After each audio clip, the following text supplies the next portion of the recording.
Ladies and gentlemen, we would like to begin the International Canal Forum Nagoya 2020, Day 2. Diverse guests will discuss the world's and Japan's waterfront for 3 days. Day 2 is being brought to you from the Chukyo TV Plaza C. If things were as they should be, we would have wanted you all to come to the venue and create this International Canal Forum together with us. But under COVID-19, we have decided to mainly make this an online event. And the 3-day conference can be watched through YouTube and Zoom real-time. For details, please go to the International Canal Forum Nagoya 2020 official website. Today, after this, we will go into session 1 on art and creativity. And from 1:15 p.m., session 2, urban strategy starting from the waterfront.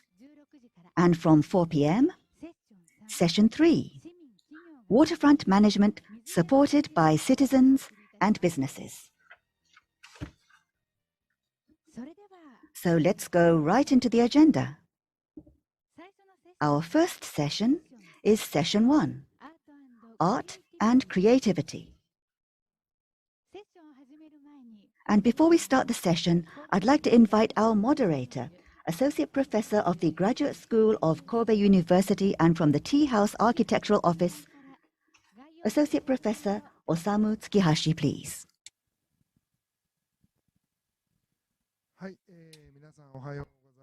Good morning, everyone. Thank you very much for your participation since early in the morning. We would now like to start the first session of the Day 2 of the International Canal Forum Nagoya 2020. The theme of the session is Art and Creativity. Nakagawa Canal and its future needs to be grasped also from the viewpoint of art and creativity.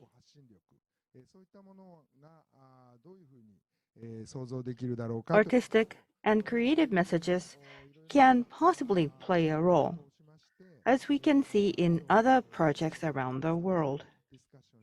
And that is where we are coming from, having this session. I would like to briefly introduce the participants of this session. Please take a look at this slide. Till 12:30 today, I'll be chairing this session. I am Tsukihashi of Kobe University.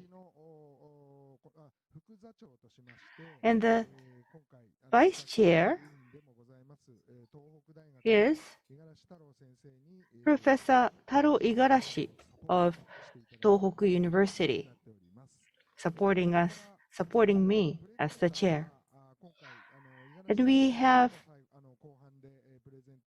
a number of presenters, including Professor Igarashi, to present some case studies. And keynote speech today is to be provided by Mr. Hideaki Ogawa, who is tuning in from Linz, Austria. It is now 3 a.m., and I need to express my heartfelt appreciation for his participation at the wee hour of the day. We also have with us from Yokohama, representing Bank Art 1929, Osamu Ikeda is with us as the director of Bank Art 1929. And also architect Professor Tom Hennigan, who also teaches at Shibaura Institute of Technology, will be giving a presentation. And we also have 3 commentators. First is from Sanyu Consultants in Nagoya, Mr. Norihiko Kuno. Next, one of the members of the planning committee, Mr. Tadashi Iwamoto, architect at Mizube Ring, also Associate Professor of Tokyo University of Agriculture, Professor Tak Fukuoka. So this session is sat by 8 people.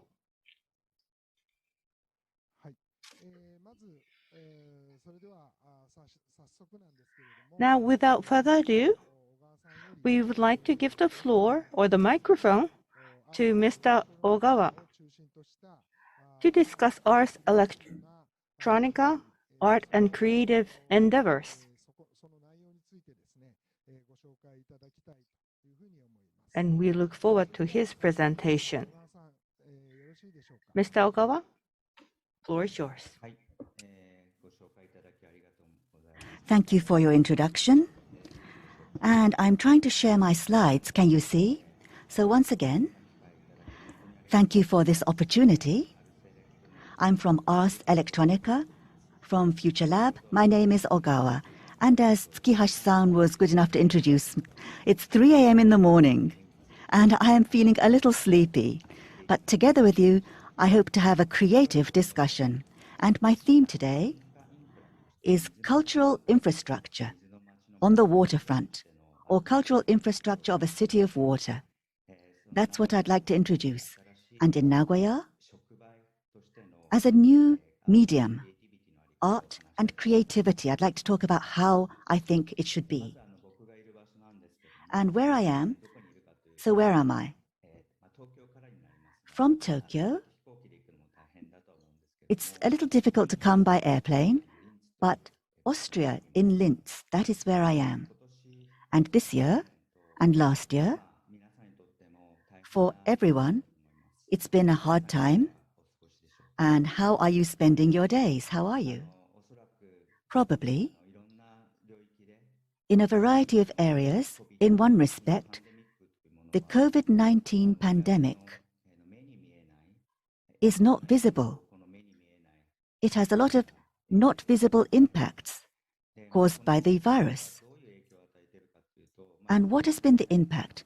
Of course, there's the infection for people, but in one respect, the systems created by human beings, cities, these too are being impacted.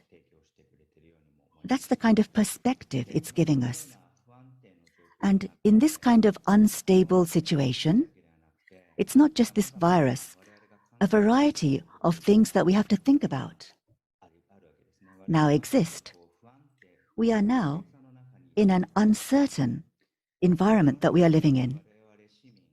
And we, the citizens, or responsible citizens, going forward in this world, how should we lead our lives? How should we hand it on to the next generation? When you think about this, there are several things, phenomenon that are worrying. I'd like to introduce some to you. This is, can you hear the sound? President Obama, it looks like he is speaking. But actually, what we are watching, the video media that we are watching on the internet, the visual media that we can see, are not necessarily factual. They are not necessarily true. And on the right, Jordan Peele, a film artist, a movie director, uses deep fake.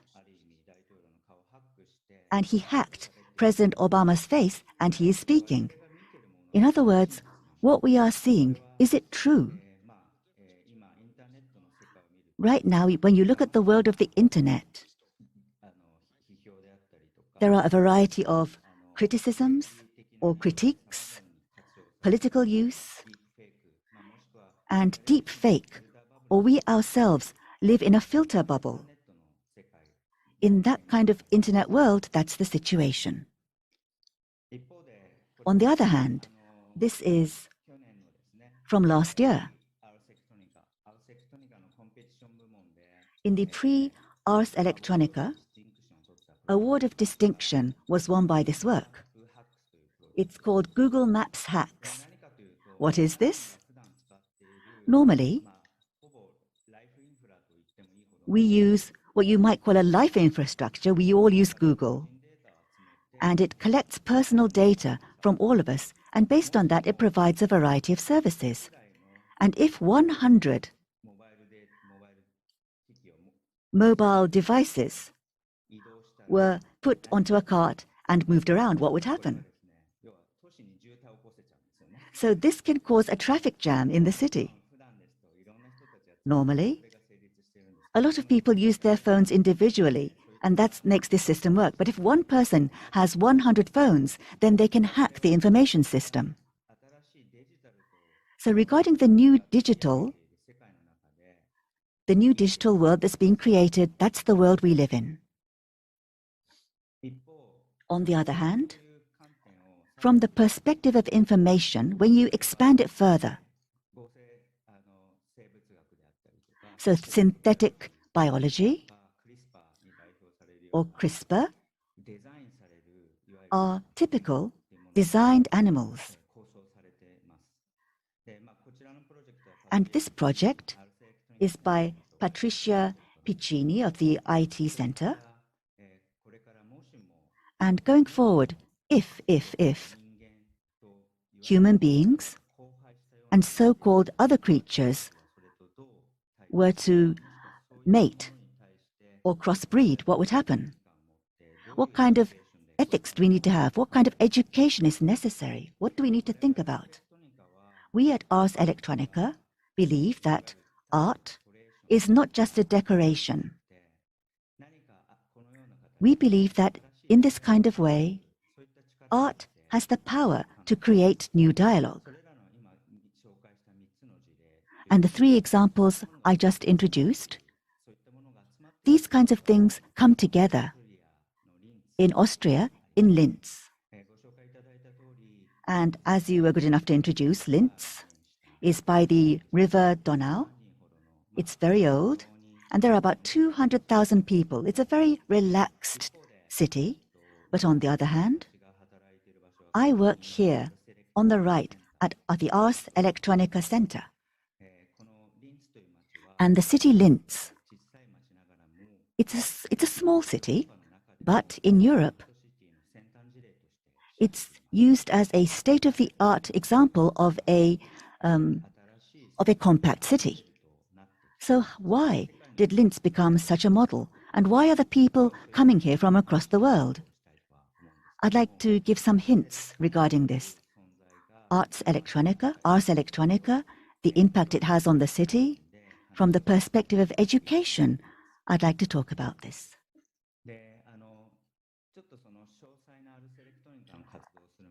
And before going into the details of Ars Electronica's activities, this shows you walking distance, about 30 minutes walking distance, where you can go. With the COVID-19 pandemic, once again, we think more about human scale, human rhythm, city zones. These have become necessary.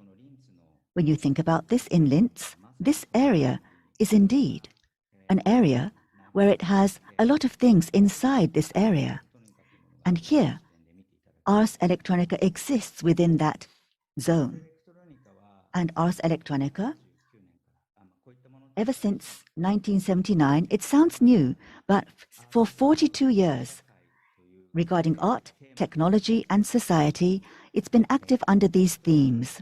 In Austria, Vienna and Salzburg have the traditional culture, but Linz is around the middle. So how can the identity of this city be maintained? In 1979, back then, one of the founders, he was from a TV station, and this person said it's no longer the age of the television. Back in 1979, he was already saying that, and he was saying, going forward, new digital computers, things like that. It's going to be a world that goes closer to those things, and that philosophy is something we still uphold today in our activities. And one thing, so I'd like to explain the details of what Ars Electronica does, And when I talk about the business organization, Ars Electronica, you can tell that culture is the driving force of the city and how important that is.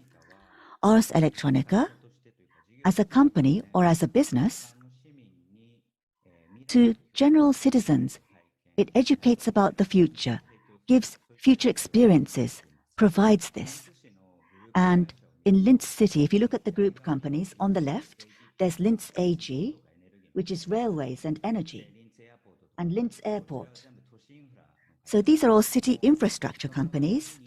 And here there is Ars Electronica, which is a creative, so-called citizen service positioning. In other words, what is this? In the city, so we are a public company,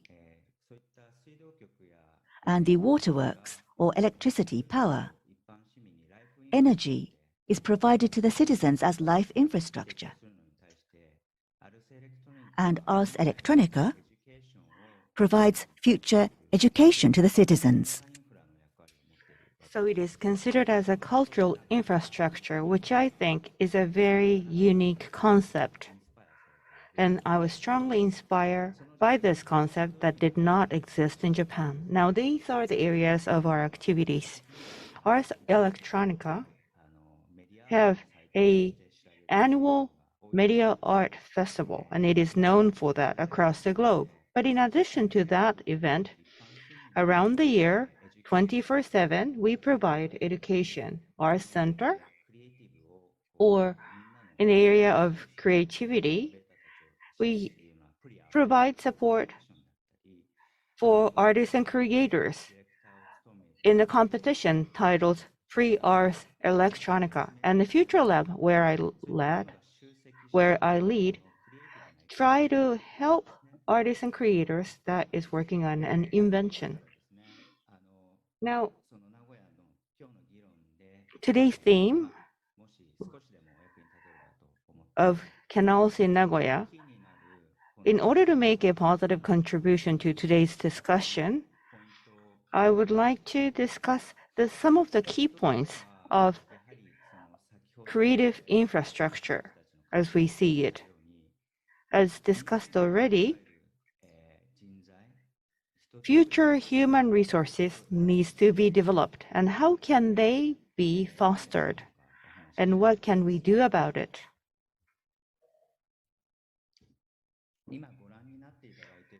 This is the video clip of Ars Electronica Center, Future Museum and Future School, as they are dubbed. It is a permanent experiential facility. As discussed already, around the year, we provide opportunities for people to be exposed to and experience the future, and that is the mission of this center. This place is popular among biotechnology, AI, and robotic technologies, global crisis, and issues that people have to face. Not only the state-of-the-art technologies, but we also try to embrace non-scientific or non-technological issues as well. As mentioned, this is an institution of cultural infrastructure. People in Linz come to this center, and they come here very often. People of all ages come to this facility because they can be exposed to information, first-hand experience, live art as well. So this is a space of new experience. And what can they gain as an experience? Maybe they will know it after a while, but they can feel the future, and that is meant to be a very promising as well as valuable opportunity for them. Let me move on to the second point. In trying to foster human resources, what kind of strategies do we have? Local teachers also use the center as their hub of activities. And these cultural infrastructure tends to have certain age brackets as their target, but this facility is used and enjoyed by people of all ages. Not only that, this facility needs to take a route. And for the facility to take a route, they have to create something new. So gravity and incubation are the aspect that I would like to talk about. The center was inaugurated in 1969, but from 1987, we started having it was inaugurated in 1996, but Pre-Ars Electronica started in 1987, and this was the award ceremony back then. Those awardees, looking back, can be viewed in these video clips. Maybe you know this person. And have you ever seen this visual before? Maybe you have seen this clip with the Pixar clip in movie theaters, John Lasseter. And John Lasseter have won the prize back in the 1980s. Ars Electronica's history,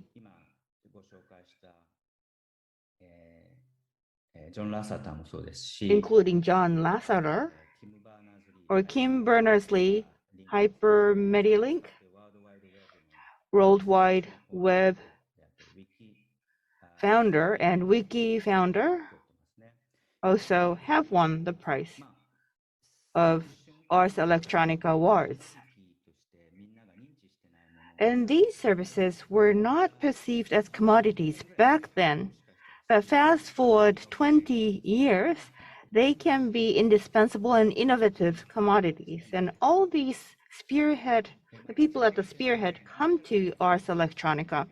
And from a perspective of interactive art, the concept in and of itself has changed. And this is an artwork by Myron Kruger. Interactive art is rampant these days, but computerized vision was just emerging back in 1990, and all these artworks have been experimental. And from Japan, Masaki Fujihata and other artists participated, and this is almost like a Skype. And this, back in 1996, was the time when we did not have Skype.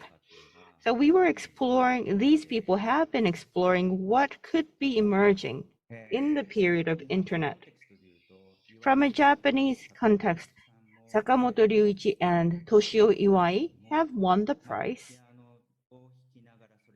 Playing the piano, the sound was visualized real time. And all these types of performance may be available today, but this work has been presented over 25 years ago and have been viewed by the participants and audience. And in terms of the city and city building, Rafael Rosano Hammer had a project to control lighting over the internet. Ars Electronica is indeed a hub that brings together prodigies of the future. So the second element here is the capacity of incubation. We started the awards system back in 1987, and archive.ac.ae can lead you to all these contents that I'm showing you today. And archiving is another important perspective. And the third point is something that I'm personally managing and directing, Future Lab. Media art or art institutions tends to be considered as a place of showcasing or awarding excellent artworks. But Ars Electronica is but not limited to such facility. Ars Electronica, in and of itself, is a place of invention. What we have invented so far, and what is most famous of all, is this one. 49 LED-borne drones have been flying in the sky in a group. And then I think that this is a technology that is not rare today, but this was first carried out by Future Lab in 2012. So what I'm saying is that art slash technology being presented in a closed place in art gallery isn't what we are trying to do, but we are using the city of Linz as a place of experiment. At Future Lab, so this is a new concept, space multiplied by pixels.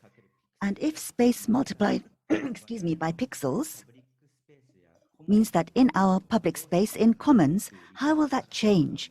This was born out of that research. So we at Ars Electronica Future Lab, from all over the world, 40 people have come together. And we have these full-time experts, artists, entrepreneurs, engineers, architects, and social scientists. A variety of people have come together. And as you can see, future inventions for future systems. As a lab, as a studio, we are engaging in various projects. And as I showed you at the beginning, as you can see in Spaxels, new media of the future are being invented. Or for immersive experiences, we have experience-type facilities that we suggest. Or AI and music. In what way can they be involved? Human beings and AI, how can they collaborate? We have projects like that. Other than that, future prototypes. With a variety of companies, we are creating future prototypes. Or, around the middle, you can see the airport in Vienna. And an example that we've done there is media architecture. So we are not a university research institute, we are professionals. We are overcoming the borders of Linz and deploying a variety of creatives all over the world. Those are the activities we are engaging in. And one thing, today the theme is art, and we've been talking about creatives. And one thing, at our lab, something we value is, what is it? First, John Maeda is proposing a quote. I'd like to introduce it to you. And in Japan, design and art are not really separated. But here, what John Maeda says is, designers create solutions, and artists create creative questions. And we at Ars Electronica have been thinking about this. And in terms of my diagram, right now, the perspective that we need is probably not only design, but we need art. We really need art today. In this uncertain situation, what we have to think about is probably not just expanding or extending one set direction, but how can we look across the whole world 360 degrees? That perspective is necessary. And design, as shaping a certain direction, design is very effective. And it has great results. However, on the other hand, art is like a compass. Regarding the future world, we need to have a compass and go through trial and error. And the perspective of getting people involved. So questioning becomes important. And combining the two is probably important. And it's not like art is good or design is good, but art and design. How do we apply these to a variety of things? How do we apply creatives? And when we do that, art. Some people find it difficult to understand the meaning of art. But if you have this kind of picture, then I think maybe it makes things clearer. So this kind of thing. With this kind of thing, we at Ars Electronica Future Lab, we are engaging in inventions. What happens? So this tiny city of Linz with a population of 200,000, innovators or companies from all over the world are collaborating with us, and they come here to do that. Top left. This is a Japanese example, a collaboration with NTT. It's a swarm technology, uses swarms to combine robots and use this as a catalyst for art. And with NHK, we have a collaboration for 8K. How is this entering into the lives of people? And bottom left with Hakuhodo, a communications company. How can we improve engagement with people? And bottom right, our collaboration with Mercedes-Benz. So these self-driving cars, how can they coexist with people? These are the examples. And the fourth point, the third one was a bit long, wasn't it? And the third is, can we have a mechanism for inventions? And the fourth is probably the one you are most interested in. At Ars Electronica, how can we be more involved with the city? The fourth is catalyzing. Earlier on, right at the beginning, I showed you that Ars Electronica, in this tiny city of Linz, you can see the dotted line. That is where we are. We are right by the waterside. And on the left is the city hall. We're right in front of the city hall, across the street. And Ars Electronica, how is it catalyzing the city? I'd like to show you. First, so there's the central square. Let's look at that. We at Ars Electronica, in 1979, since then, we have been holding a festival. And what you are watching is the central square during the festival. This is a public performance that we were putting on show, and everyone has something that looks like a fan, a device.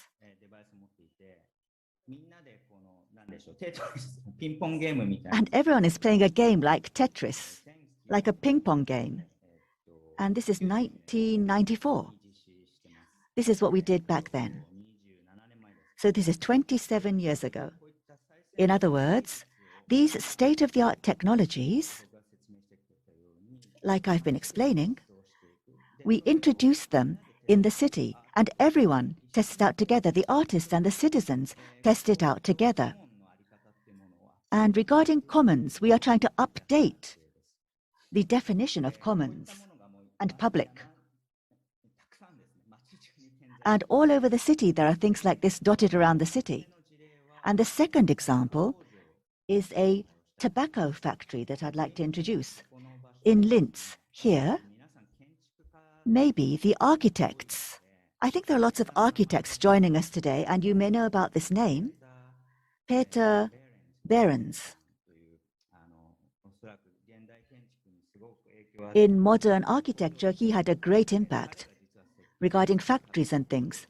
And he designed a tobacco factory in 1935, and it's owned by Austrian Tobacco.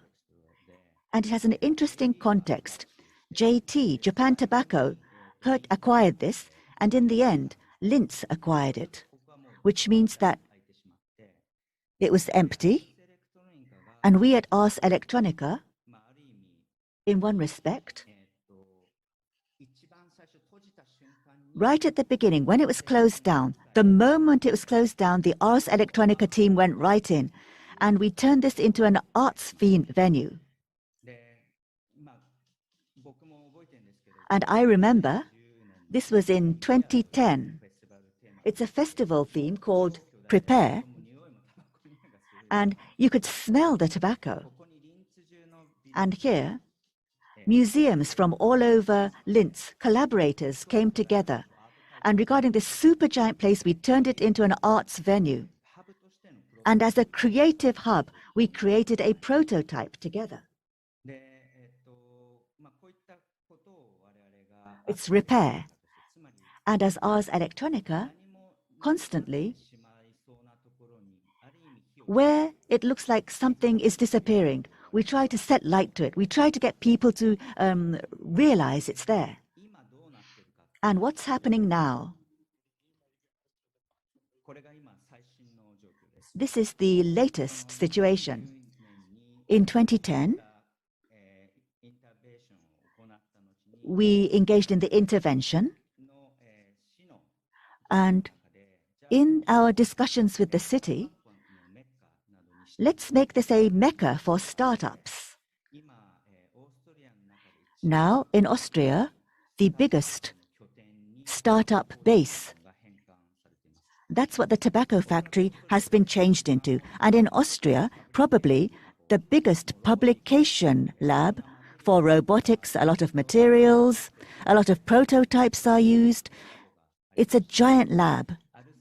And Ars Electronica, if it's going to handle future education, then this tobacco factory, today and tomorrow, for the innovators of today and tomorrow, as a business, this kind of creatives, we're giving this form and supporting it. This is the infrastructure. And Tobacco Public Linz is also a brother company of Ars Electronica. This is another public corporation. And other than infrastructure, at this tobacco factory or former tobacco factory, there is an office space for 500 startups from around the world. And interior of this building is very unique, and it's uniquely shaped. It's kind of difficult to make full use of it. But 15 years ago, tobacco factory was a tobacco factory that manufactures tobacco. But even though it still has the name tobacco factory, it has a different meaning. This kind of transformation needs to be catalyzed, and Ars Electronica serves as such a catalyst, initiating such a transformation. Ars Electronica has a staff body of 180, including myself, and be it Future Lab or the center or the festivals, they themselves have staffs as well. And at the time of the festivals, all the local creators in this city works together to accommodate 100,000 visitors attending this festival. What I would like to introduce is a distribution center right next to the station, encircled in red. And since 2015, this facility has been hacked in a positive manner, just as the case with the tobacco factory. This, not abandoned, but this former facility of distribution center has been used as an experimental center of future residents. The building, as you will be seeing, have been transformed into a residential facility. What we are seeing here is how the facility has been transformed. 100,000 people use this facility as the venue. As you can see, once a year, Ars Electronica Festival, which is held in the first week of September, and this festival serves as an opportunity to update the Linz city itself, and local artists, mediated by Ars Electronica, also use this opportunity to send their unique messages to around the world. Ars Electronica has a new digital deal is the theme of next Ars Electronica Festival. AI stands not only for artificial intelligence, but is also an acronym of another ego or alter ego. As you can see, this festival draws a great number of experts from around the world. And also this festival is attended by people of all ages, having first-hand experiences. And this is a festival of cultural institution, or it is also an opportunity to drive the transformation of the city. And so this is a very rare kind of type, because this is really out of the box. But our activity is out of the box and engaging deeply with activities driven by the city. As you have seen, if you ever plan to visit the festival after the pandemic, please do come here during the first week of September. And there are lots of different venues. And these are the facilities that have been incubated or it's been touched upon by Ars Electronica. And all these facilities will be serving as the venues of the festival. And over the week of the festival, the most dramatic moment would be the Saturday night that brings together 100,000 people and to watch a state-of-the-art opera. And drones and spectacle swarming drones have been presented at that occasion. And we were really nervous whether the pack of drones can successfully fly in formation in front of 100,000 people. But this is also a place of where you can feel safe to make feelers as well. And that is a very indispensable element of a place of experiment. So let me recap. I first touched upon the Ars Electronica Center as a permanent educational center, as an educational infrastructure, but temporarily speaking, in 1987, we started as a festival, and it was more like a pre-festival, and the hardware came in at the latest phase. So we first started creating an environment or the condition. And we started the festival since 1979 as an initiative to update the city. And Ars Electronica Festival has joined that initiative as a venue or as an occasion. And then we went to the next phase of returning the outcomes of such initiatives.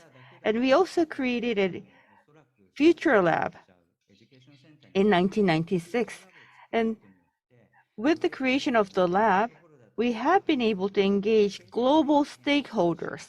And this was when our initiative has turned into an ecosystem. Since 2013, Ars Electronica initiatives and endeavors have been designated as the Media Art City by UNESCO.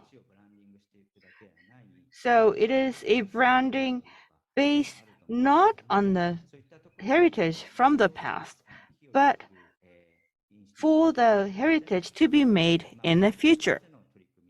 And I think that this is where Nagoya can also learn from. When it was designated as the design city. 40 years ago, Linz was the city as shown on the left of the slide. It was a very gray zone, a gray area with lots of factories. And that was the former image of Linz.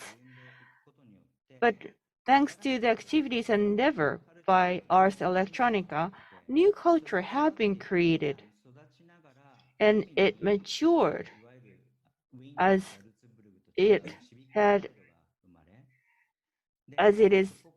as it has given very unique source of pride for the citizens. And this also has become a place where innovations are created. And that has led to an added branding value, which then had a positive economic feedback or input.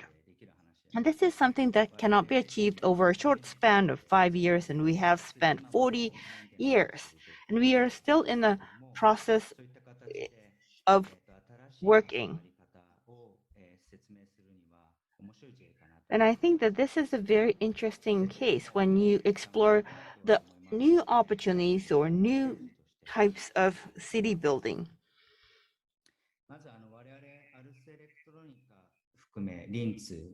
Linz, including Ars Electronica, considers that art for all is important. Art not for art's sake, but art for all, from innovation to experience. Art can serve as a multiplier. Art can be used as a common language or can be the base of knowledge and intellect. And that is one of the unique characteristics of this city. And the definition of art should include not only the art from the past, but also state-of-the-art technologies into the future. Secondly, in Japan, when you try to drive art initiative, you probably tend to focus on the revitalization aspect of art festival. And we tend to think about attracting people, and it tends to be something fashionable, just a trend. And the evaluation is often based on things like that. How many people were you able to attract? Things like that. But that's not the perspective we want. It's not fashion, but as a culture, how can this be grasped? And it's not just customer attraction, but for education. How do we grasp such efforts? People who have drunk of the future water, the children, people of the next generation, how do you think they will grow up?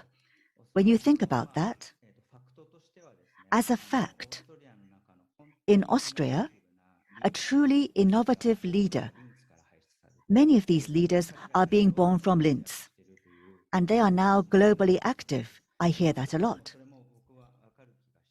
And I think I understand.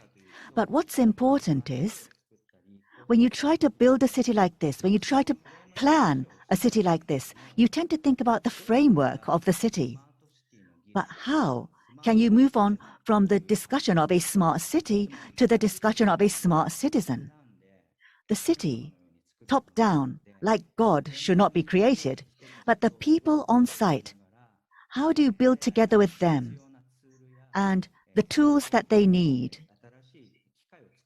and new opportunities, how do you create them? A place where smart citizens gather together should be a smart city.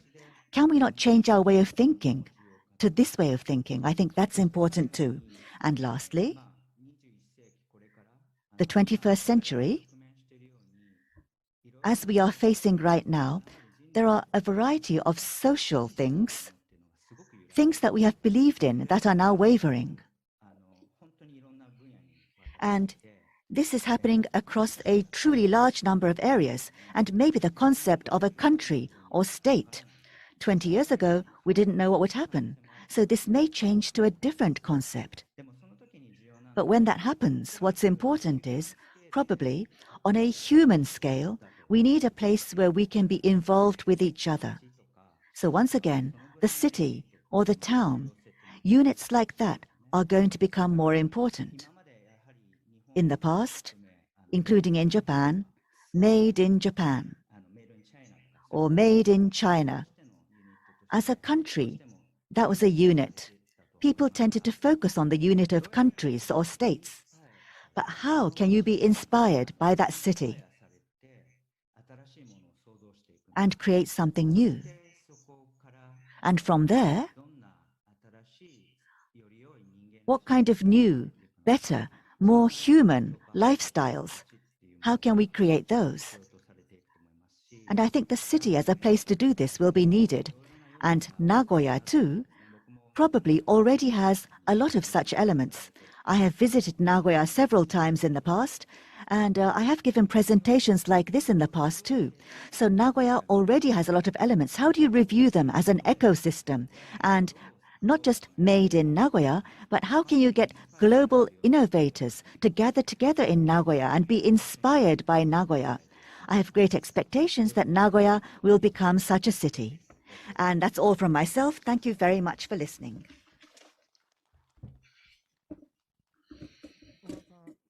Ogawa-san, thank you very much. This was an extremely wonderful lecture, right from the first thing in the morning.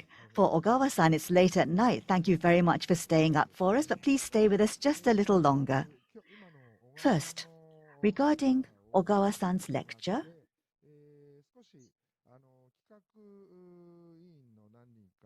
and several of the planning committee members, I'd like to ask them for their thoughts or for their questions. Igarashi-san, any thoughts or questions? My thoughts are, it's very important to continue to do something for a long time. And I'll touch on this later in my presentation, but in Japan, you have these projects that suddenly crop up and disappear. But you need to continue for a long time. And that leads to branding. I thought that was very good. That's true. Towards the end, talked about culture, pride, innovation, brand, economy. And this cycle, once you enter into that cycle, then that becomes a very good situation. And we have a remote participant, Fukuoka-san, regarding the landscape from that perspective. What do you think? Yes, Ogawa-san, thank you for a wonderful presentation. And I was really interested in the cultural infrastructure, art as a cultural infrastructure. And me too, I didn't know enough, and I thought Ars Electronica was just a festival or award. The image of the prix was very strong. But now I hear that with the local government, I don't know if you said you are a public sector, but the cultural infrastructure, so using design as the catalyst, you're trying to get it deeply accepted. And in the past, for several decades, little by little, it's starting to blossom or sprout out from the seeds. And it's becoming a business too. And for the citizens, people are taking part. And in a variety of ways, that is spreading across the city. It's a very open, you talked about art for all. So you are serving as a catalyst. You talked about catalyzing, and that was very attractive. And not just from the context of design, out there in the world for us, I think you are sending out a very strong message. And I wanted to point that out first. Thank you. Thank you very much. And actually, personally, earlier on, as Ogawa-san introduced, there was the city organization host 2 years ago in Linz. And I was able to experience firsthand. And back then, I was very surprised. Ogawa-san introduced that by the river Danube, there was a spectacle, an opera, a citizens' opera once a year. It was a big event held in Linz. And 100,000 people came to the riverside. And if this were Japan, there'd be the summer fireworks festivals. It was on that scale as an event. And there, too, there were drones that appeared. So there were the digital things, and then it was like a citizens' festival as well. And they coexisted together, side by side. That left a deep impression. And by the waterside, maybe I can ask for your opinion. Yes, thank you. Same as Fukuoka-san. I thought that there was the image of the festival. This is Iwamoto speaking. But after listening to Ogawa-san's presentation, I changed my thoughts. These are wonderful activities. And right at the beginning, you started by seeking for the city's identity. And then as a philosophy, So you talked about how this is an age of computers, but your philosophy still continues today. So the sustainability, continuity of your philosophy is amazing.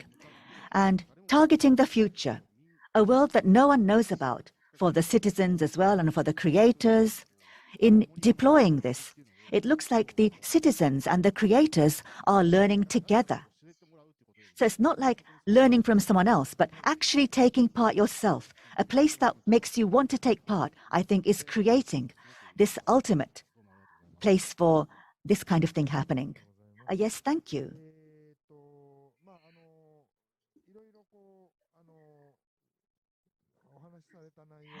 So he covered a lot of things, and I'm sure we have a lot of questions. But today, we have 3 other presenters with us today. So therefore, from our 3 presenters, we'd like to take their presentations first. And Ogawa-san, I know it's really late at night, but maybe you can stay with us until the presentations are done and join us in the discussions afterwards. And thank you in advance. So therefore, on this screen, I am showing you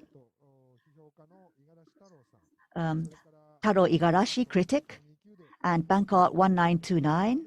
In Japan, in Yokohama, art is being used for town building and in the cities. Incubation of art in the cities. Osamu Ikeda has been engaging in this. And as an architect, not just in Japan, but all over the world. By the waterside, he's been engaging in lots of projects. Professor Tom Hennigan.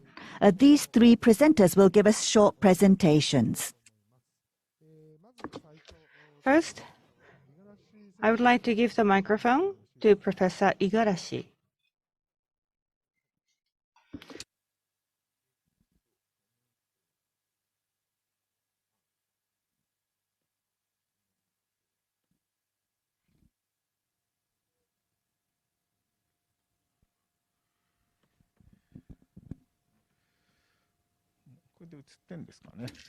Can you see the slides?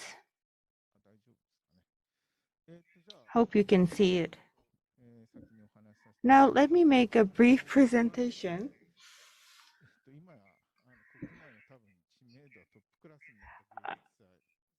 One of the most famous art festival in Japan is Aichi Triennale, and I would like to take up the 2013 Triennale, which I led. And I would like to discuss the relations between art and cities. Aichi Triennale is rolled out not limited to the museums, but across the city. An outdoor exhibit is one of the characteristics of this Triennale. And this isn't really a joke, but back in 2013, I was the art director of this event. And back then, this was one of the candidates of the venue. Probably people in Nagoya can tell where this is. This is Nagoya Italian Village. It looks like Venice, Vienna, but this building has been demolished. And beyond the parking lot, you can see the edge of the Italian Village in Nagoya. And this venue was already closed, but yet to be demolished, and it really had a good space. So we were hoping to have this as one of the venues. And this was one of the candidate sites. Aichi Triennale has led to the Vienna Triennale in Nagoya, but Italian Village in Nagoya previously was being used as a space for art. Art port comprised of a large warehouse where artists used the space for exhibit. And being used as an art space for a couple of years, it was then closed. And then it was converted into an Italian village. So Italian village, I thought, had a good affinity with art. As mentioned already, well, there have been a range of initiatives in Nagoya, but many of them have been carried out as one-off event. Contemporary art has been fostered, but then it was converted into the Italian village.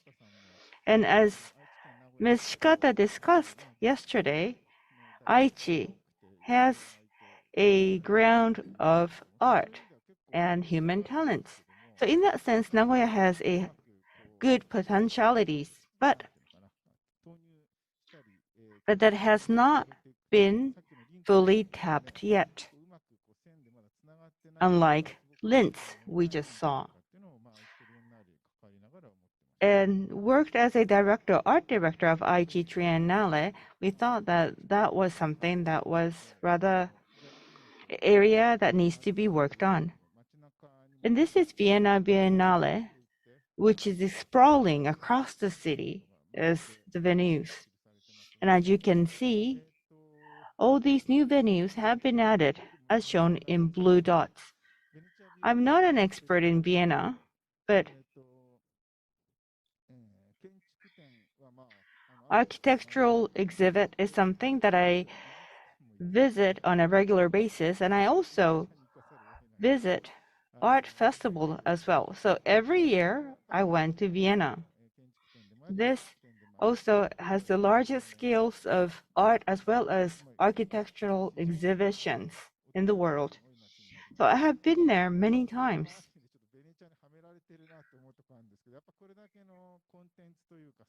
And with all the contents and softwares, I cannot do but go.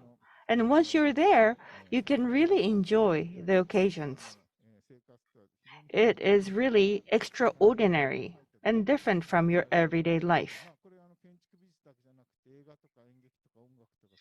So they also have venues designated to films, theaters, performances, and all the different ranges of arts. And this art festival started in the 19th century, so it has a longest history. So tradition is another asset of Vienna Biennale. This also has a World Expo-like systems. You also have pavilions of different countries. And it's been transformed or developed into a trust fund system so that it can maintain its independence. Aichi Triennale 2013 had a curator team so that I was able to garner their support. We had several curators, one of whom was Mr. Louis Bix, a British man. He has been involved in Liverpool Biennale.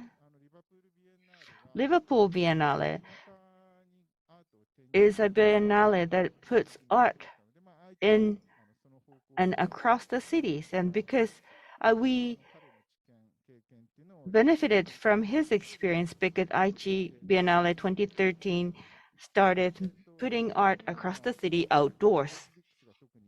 And Lewis recommended this artist, Richard Wilson.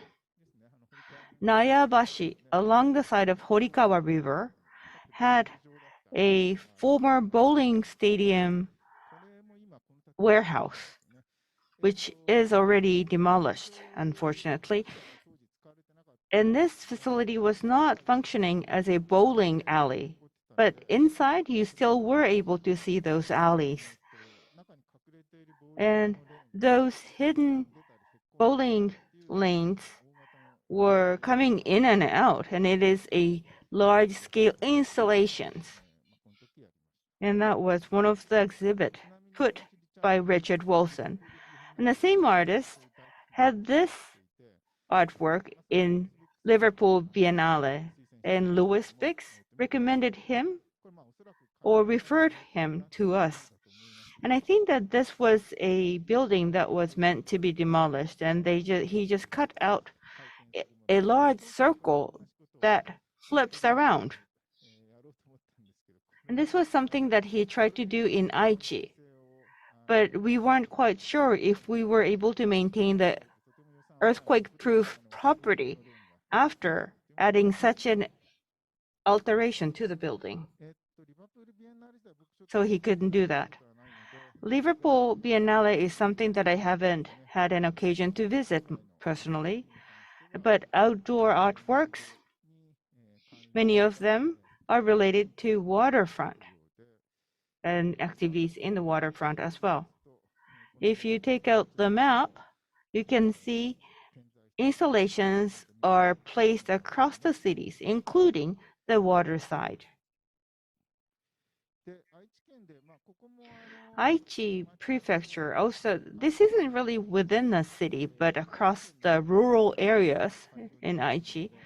The entire area of Aichi Prefecture can be the venue of the Biennale, and Sakushima Island also has had an art festival themselves. And this was one of the candidates that we had in our mind. Architect Minamikawa had this art outdoor installation, which was very popular among the people. And this is also by Minamikawa. And in Japan, these so-called arts festivals that are relatively related to the water side, I wondered which ones are like that. For example, in Niigata, the art festival for water and earth. So water is in the title. On the right, you can see the dot architects. This is like the way bridges were built in the past. Ships or boats were linked together. These kinds of projects were being done. Other than that, in terms of water, festivals with water in the title. There is the City of Water, Osaka, which was held. So Osaka is known as a city of water, and they focused on this and started this project. The project on the right, this is like a manual fountain. And the budget is gradually diminishing. And in response to this, Yamano Kenji, an Osaka artist, Yanobe Kenji, excuse me, this is Lucky Dragon. So they wanted to get back at the fact that they have less budget. He modified a boat. And you can see the dragon head. And this head will spout out fire over the water. It was quite a spectacular work. And it was like he was trying to battle against the mayor of the city at the time, Hashimoto. And in Osaka, there's the former Namura shipbuilding site.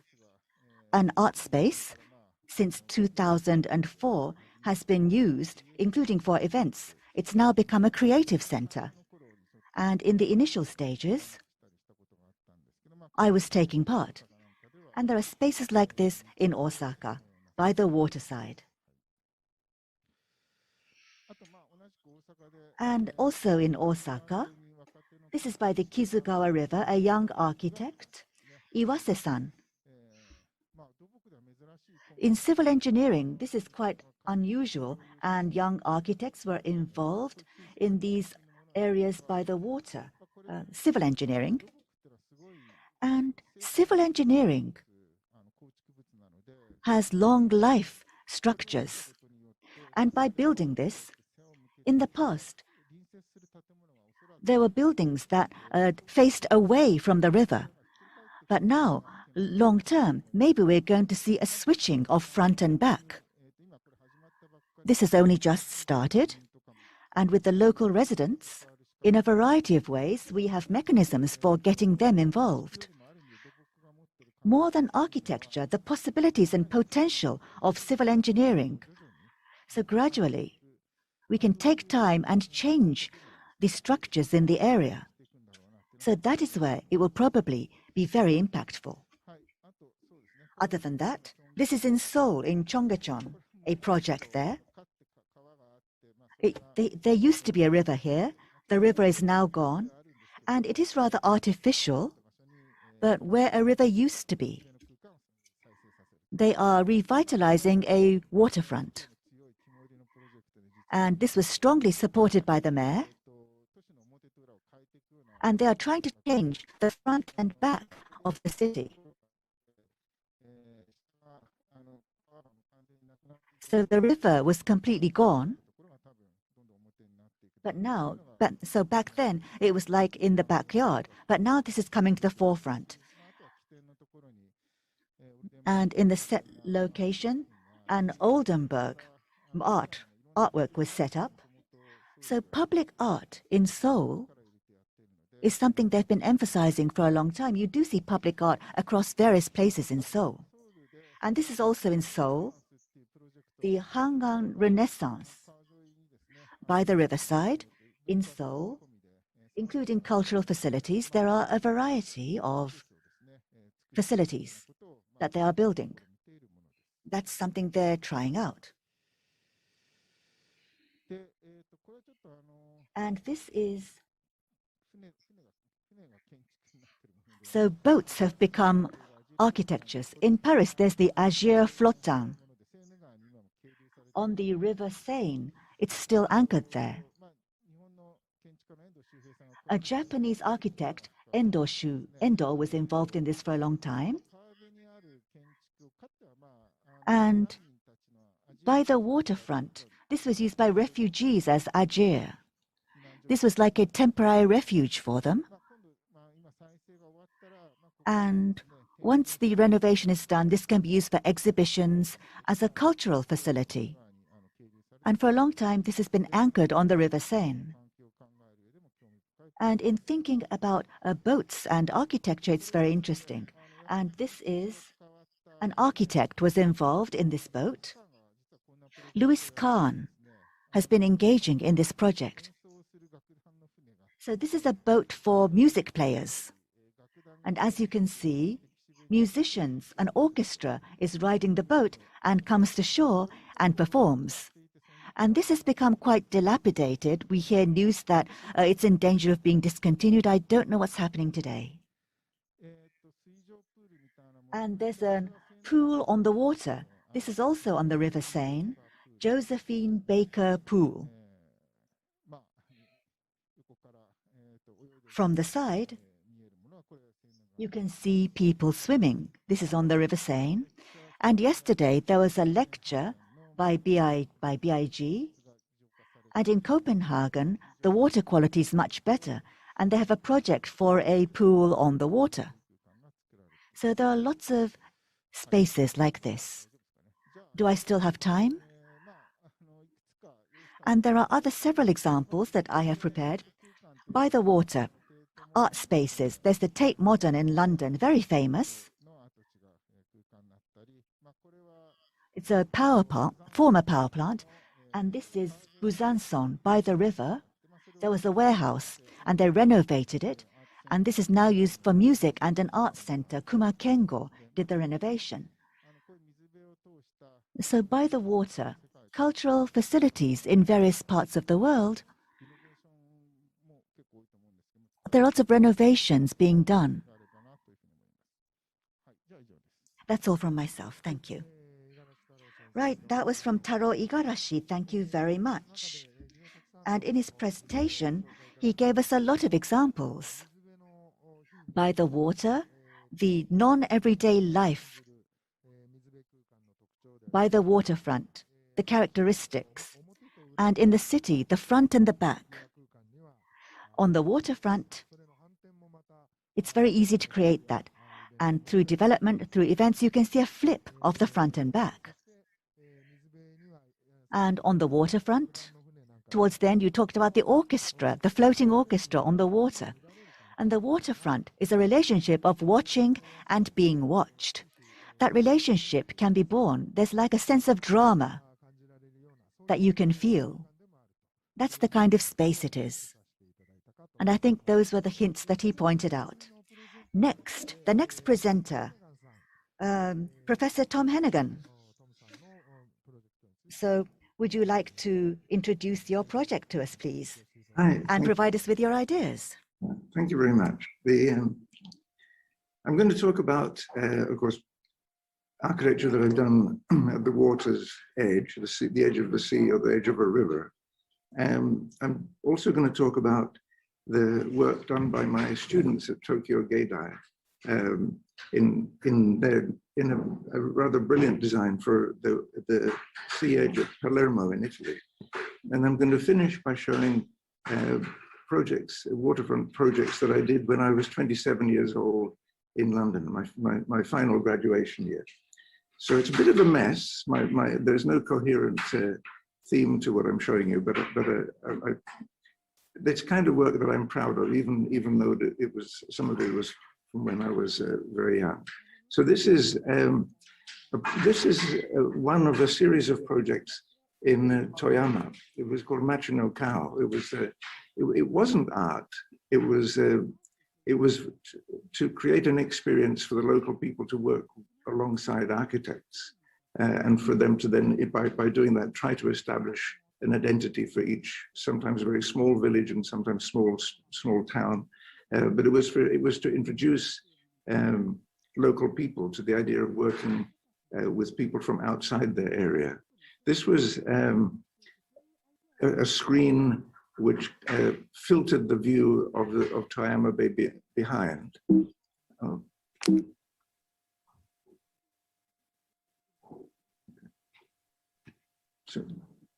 Okay. The design. The notion of the design was that you screen the view, and then you develop this tembodai that climbs up one side to look out then towards the sea.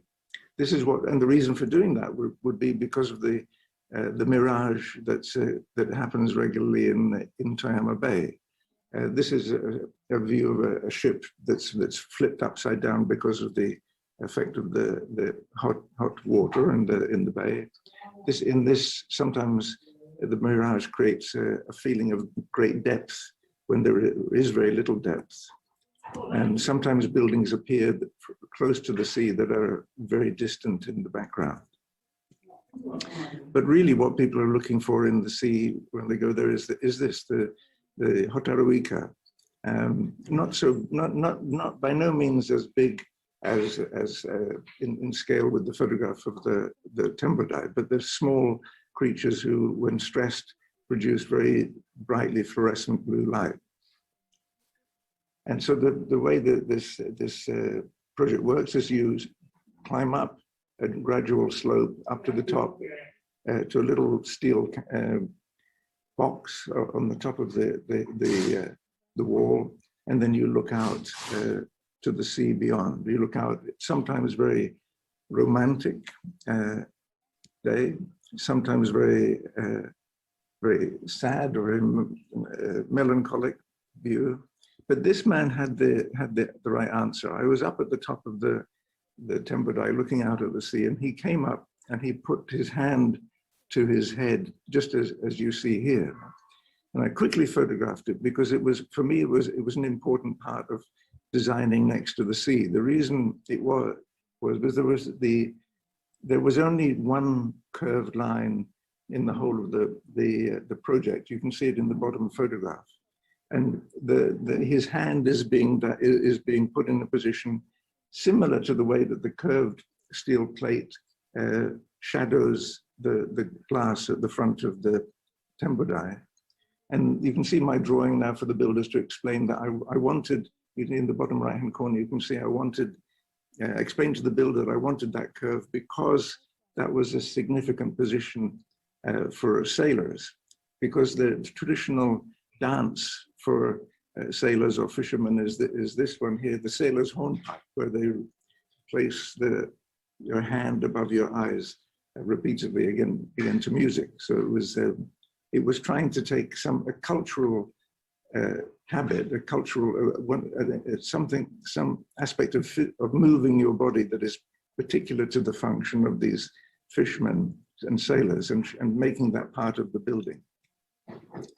The building then was extended to join up to a museum that we made, a squid museum that we made later. The attempt there was not necessarily to make architecture, because what we were showing in the museum was just a hotaruika. There was no great Michelangelo sculpture. It was a very small little creature. So we wanted the building to be something that echoes the feeling of a boat, but isn't like a boat, and which isn't like a building also. Through the roof, there's a bubble floats up. In this one, you can see the bubble, this bubble floating up and projecting through the top of the roof and bringing in light into the lower level of the space. This was it became a tembudai. It was basically a bridge. And I wanted to create, it was a bridge over a small agricultural canal. And that bridge looked out, or what was in the river was a waterfall, a small waterfall. So I wanted to create this bridge which participated in the life of the community at crossing point, which captured the sound of the cascading water and made you able to appreciate it clearly, and which could be used on festival days as a stage performing towards the people on the bank.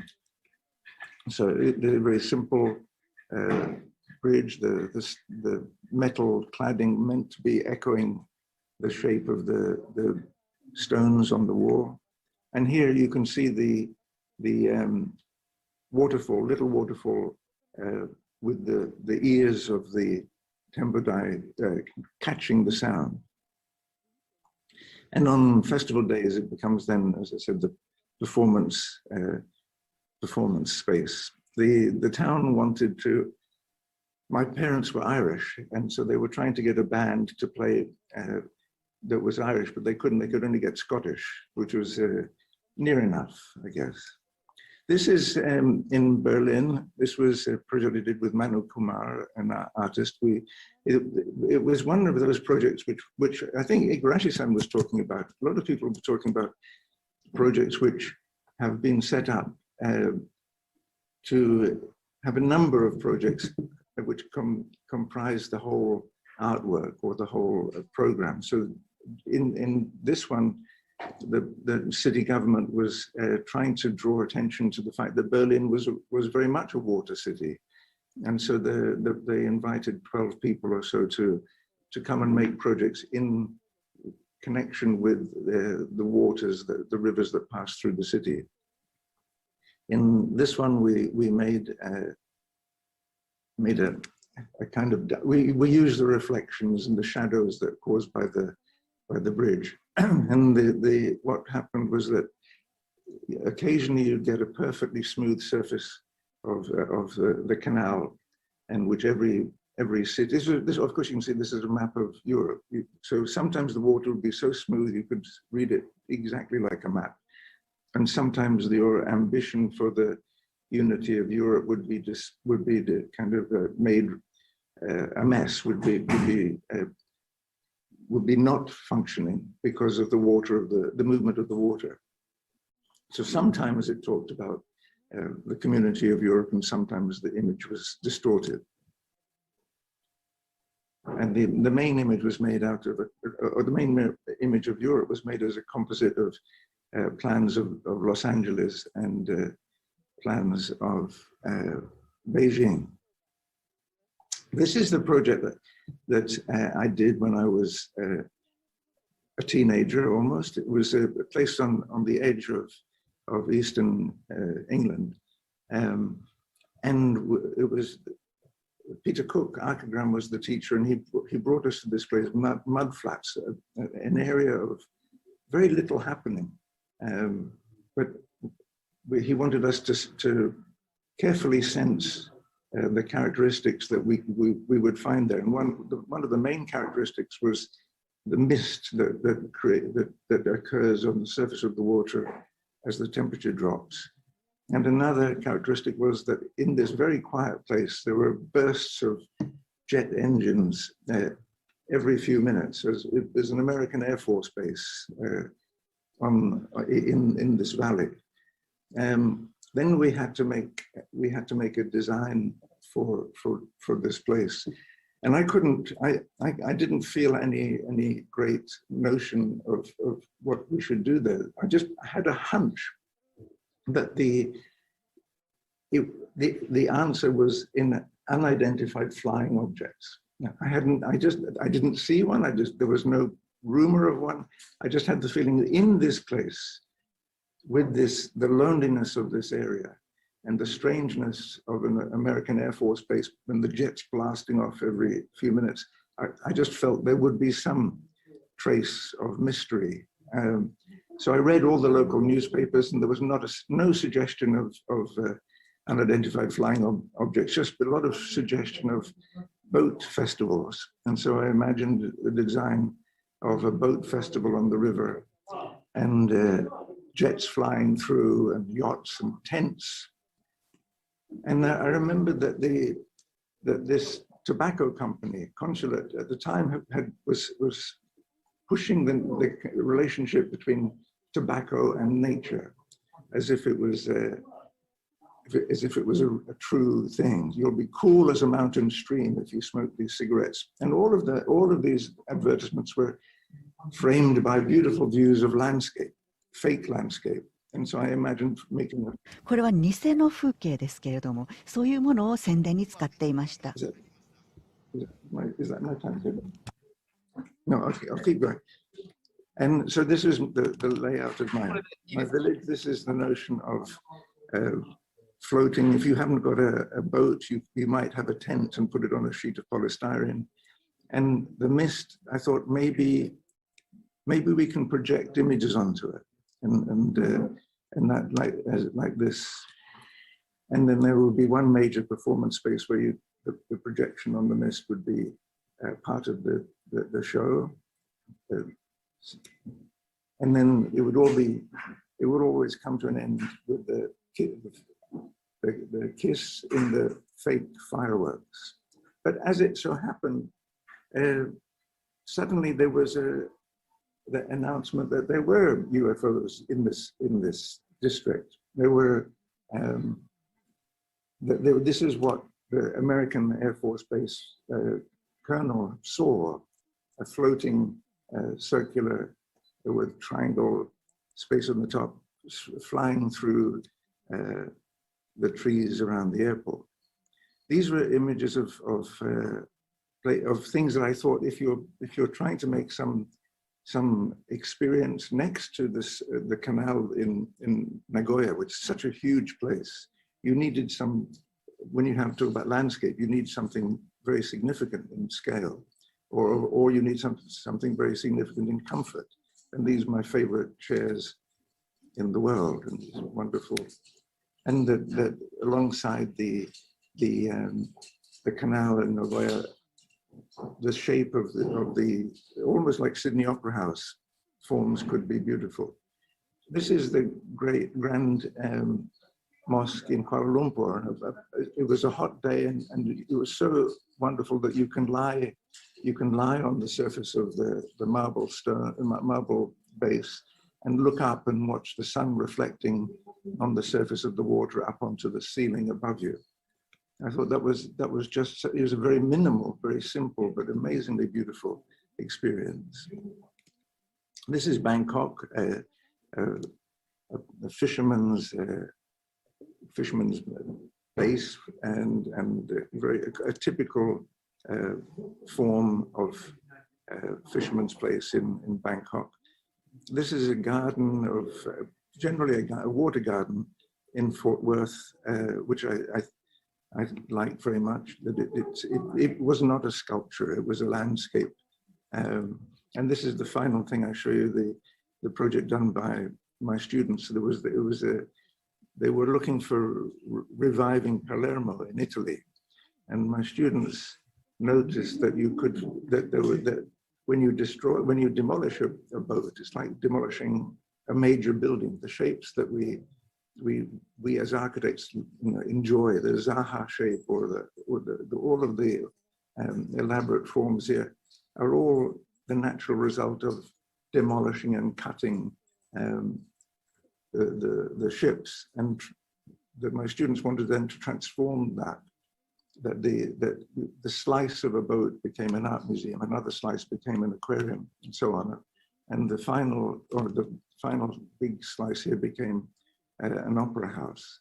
So this was a container ship rack where the floating art galleries could be lifted up by cranes and inserted into the museum, so you could change the program of each floor. And here is the opera house, and people in boats looking at the opera facing the river. And this the final performance. And this is the canals through Palermo with a lot of cranes. So the cranes could be used often to create and transport performance spaces. Again, that's the end. So I think what I did want to say, I thought the first presentation was fantastic.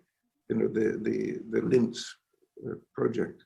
And then subsequently, I think we've all talked about artworks or creativity as part of a community experience.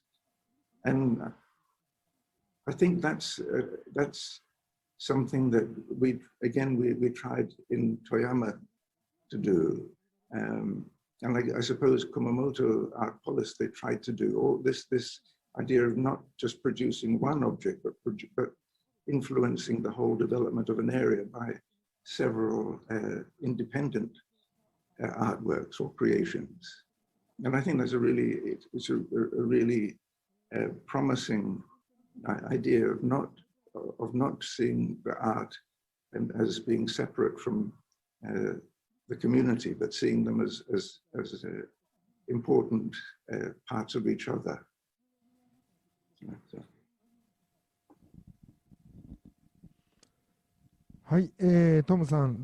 Yes, Tom-san, thank you very much. This was a very attractive project. You showed us lots of visuals of very attractive projects. Thank you very much. We have one more presentation regarding Bank Art 1929. I'd like to invite Mr. Osamu Ikeda to give us a short presentation. But actually, we have to confirm the technical aspects. So we've been talking for an hour and a half now. And people have been listening for a long time. So let us take a 5-minute break. Currently, it's 11:33 in Japan. So let's begin at 11:38. Or no, let's start at 11:40 Japan time. And we'll start with Ikeda-san's presentation. So that will be in 5 minutes' time. So let's take a 5-minute break. Thank you.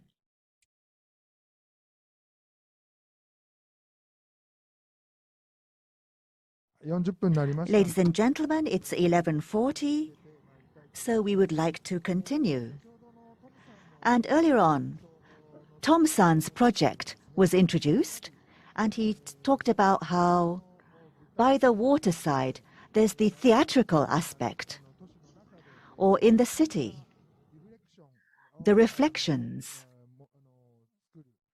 creating reflections in the city, spaces like that is the attractiveness or the potential and possibilities of areas by the water. So that's what I was feeling as I was listening. And lastly, our third presenter, our third case introduction from Bank Art 1929. The president, Osamu Ikeda, will give us a presentation.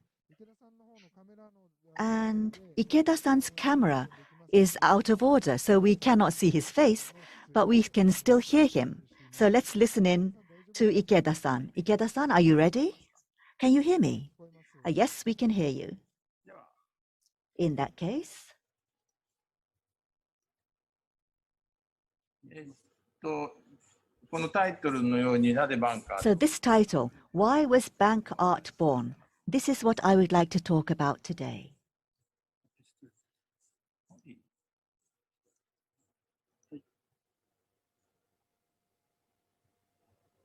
横浜っていうのはまあ The 今 city of Yokohama. So there are 3.79 million people. It's the second largest city in Japan. And Nagoya, Osaka, Kobe. So there are around 2.6 million. But Yokohama is about 1 million larger. There are now 3.75 million people, I think, in Yokohama. However, as a city, it is a new city. It has only a history of only about 160 years. And the port was built back in the Edo period. And all over Japan, there are cities with a history of 1,000 years, 100 or 75 years. But Yokohama started out as a fishing village, and there were about 100 small towns that developed to this size. And a characteristic of Yokohama is there are lots of characteristics. After World War II, in 1945, World War II ended. And it's the same as Okinawa. There was no airport. Until around 1955, it was left alone. Because the American forces were in Yokohama, the US military, and they were unable to come to Tokyo. So this served as a buffer for a long time. And the reconstruction was happening in other cities, but in Yokohama, up until around 1947, up until around 1950, the reconstruction did not happen. And I learned this later, but a city that grows like this, until quite recently, it was a city that started to be built really recently. I was quite surprised.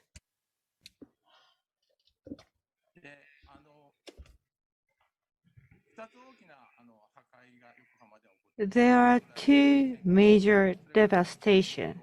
One is the major earthquake in 1923 and the war, World War II. Fortunately, the major earthquake in 1923 has been followed by the creation of concrete buildings. So Western-style buildings have been constructed in large numbers. And during the war, U.S. attacks did not attack these buildings. Wooden buildings have been burned down by fire bombs, but stone and concrete buildings survived. And it was intended to do so because they needed to maintain some buildings for their occupation of Japan after the war. And in the post-war, it had to wait several years for Yokohama to be reconstructed. And LDP, has been taken over by Asukata administration of the Socialist Party in 1963. And Akira Tamura, a very strong urban designer, worked on the reconstruction of Yokohama during that period. And I believe that you are fully aware of the 6 major projects of Yokohama and over the span of 50 to 60 years. They have carried out 6 major urban planning projects, the biggest of which is Minato Mirai 21. or Kohoku New Town, and creation of express highways and Bay Bridge. And there was a major episode or anecdote prior to these 6 major events. In 1964, after the Tokyo Olympic Games, Tokyo and other areas have been designated as the cities with advanced highway system. So Tokyo and Yokohama has benefited from that initiative. And Yoshida-bashi Village that connects Ishizaki-cho and Bashamichi have been connected by major highway. And they tried to reclaim the land, or reclaim the river, but Asukata administration opposed the project. They said that a high expressway or highway is needed, but that didn't have to be created in an elevated manner because that can serve as a division within a city. That is why the highway was constructed only half underground. And that is the start of the citizens' pride of city building of Yokohama. So the initiative has been led by the national government of Japan. And Edo administration opened Japan through the gateway of Yokohama. And ever since, it's been led by government initiative. But gradually, can you hear me, by the way?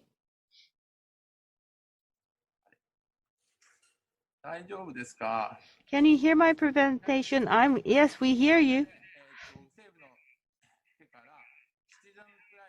But out of that initiative emerged Citizens' Pride and a new movement led by the citizens.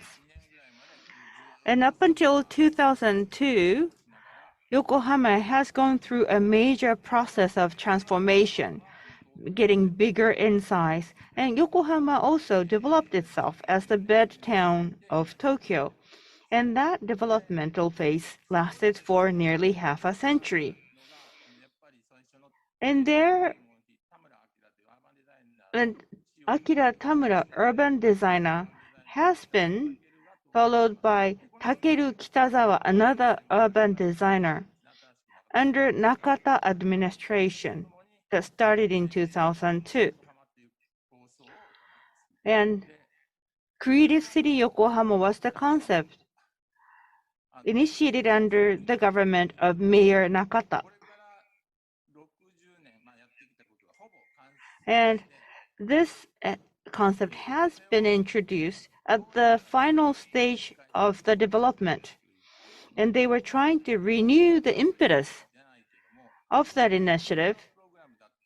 And I would say that this was half moratorium and half waiting.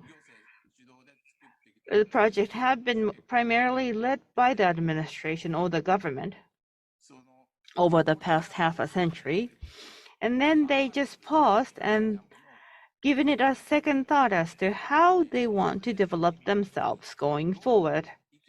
And they also paid attention to the art, and they tried to figure out how the city can be made better with the power of art. And that has given birth to Bankart 1929. It's a team that was initiated. And this is the background of the emergence of Bankart. So our initiative was not necessarily centered around art, but it was given birth to within the context of city building.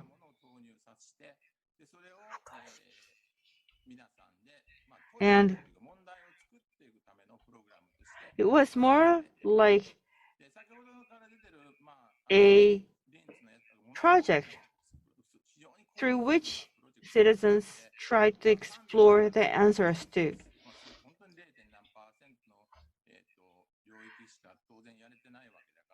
And we are still not yet at the phase to have any major impact on people's lives, but the artist in residence program has expanded to accommodate like 1,000 artists, and city itself has been transforming into a softer shape. And you should be coming to Yokohama. And Yokohama has lots of skyscrapers in Yokohama. But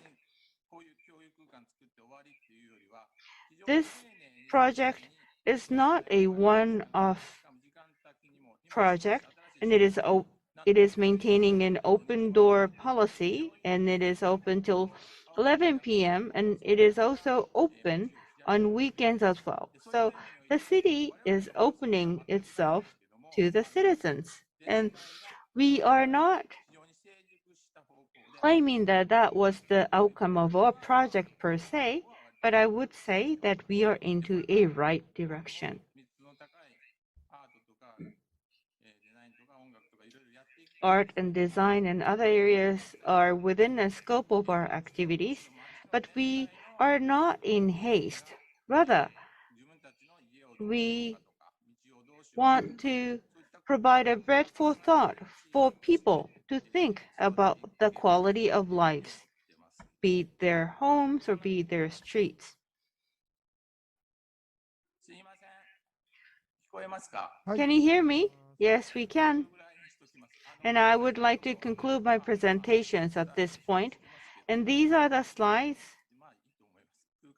that only shows the visuals. And of course, we do have lots of exhibits. And we also have schooling programs as well. And we also handle a range of different city-related issues and questions. In a good year, we have as many as 500 projects a year. And this is a 17-year-old team. I have a question though. Into your 17th year, over the last 70 years, what has been a major shift or a turning point in terms of phase in your experience? As I said earlier on, the number of artists has increased.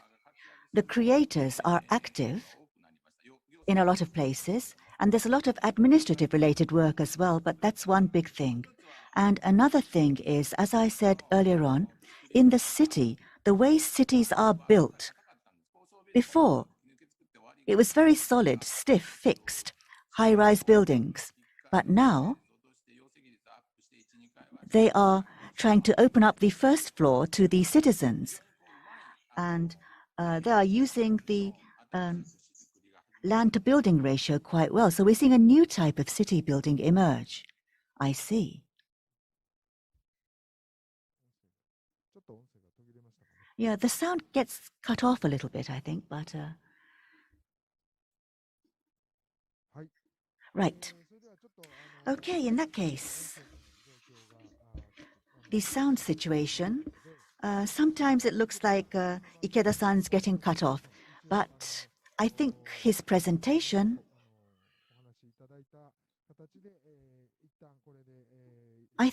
he has been able to complete his presentation. So thank you very much, Ikeda-san. Now, Igarashi-san, regarding waterside art events and changes and examples, regarding the Aichi Triennale, that was very interesting. And he told us about the past history. And from Tom-san, about waterside projects and the potential of waterside spaces and expanding them. Tom-san introduced such projects to us. And from Ikeda-san, about bank art. In Japan, these kinds of waterside, continuous development using art or art schools. Continuing this in Japan is very advanced, or maybe the only one in Japan. That's the feeling I get. but the past history of how it was created, Yokohama's city policy was how bank art started. And a lot of education, it spread to education and a lot of other areas. And at the beginning, Ogawa-san talked about the Lintz case, and I think there's some overlap, but there's also a difference in direction in how they grew. And Ogawa-san, so you've listened to 3 presentations so far. Is there anything that you felt or anything you'd like to ask, any questions? So Ogawa-san, would you like to speak? Yes, thank you, everyone. These were wonderful, interesting, inspiring presentations. And Igarashi-san talked about how the Aichi Triennale, the efforts in Nagoya, and these are interesting curation. And I was very interested. And Tom-san, so the work of an architect, the life of the works is really long, the lifespan. So the social role is something that accompanies the works. But on the other hand, the link or relationship with the surrounding, how do you create an ecosystem? I think that's a very important perspective. And Ikeda-san's cases, there's a lot of resonance with us. And there's a lot of things I'd like to ask him. And one thing that I wanted to ask was, right now, these kinds of physical realities exist on the one hand, and then there's the digital reality, or realities maybe. Maybe they should be in the plural, and this meeting too. But on the other hand, it's borderless, but we're still seeing a divide. And in this situation, once again, the public commons, the shared things, the public spaces. So we're not talking about spaces actually, but the commons, something like a public commons. Through a pandemic like this, what's going to happen in the future? I wanted to ask our 3 presenters what they think. What do you think? Right. Regarding this, okay, let's ask our presenters. So, it's not just public spaces. Based on Ogawa-san's lecture, there are issues or a sharing of questions, a sense of the problem, and a place for sharing what we need to do. I think that's what we want to do going forward. So Igarashi-san, what do you think?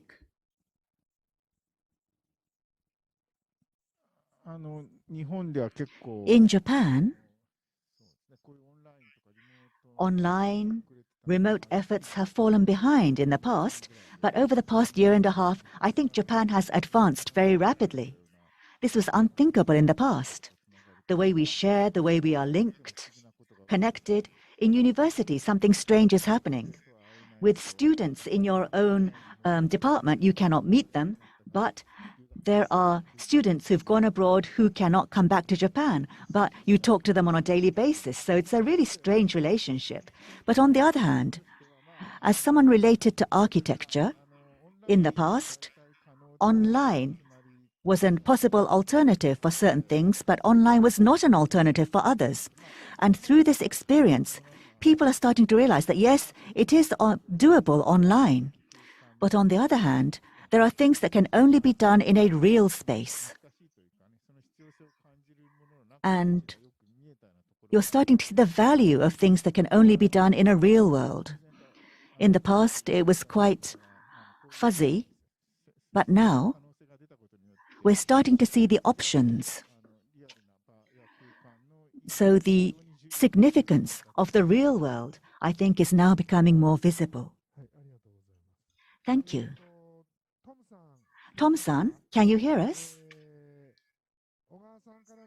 So the question from Ogawa-san was, right now, we are in a digital age, and in this way, we have a lot of options now.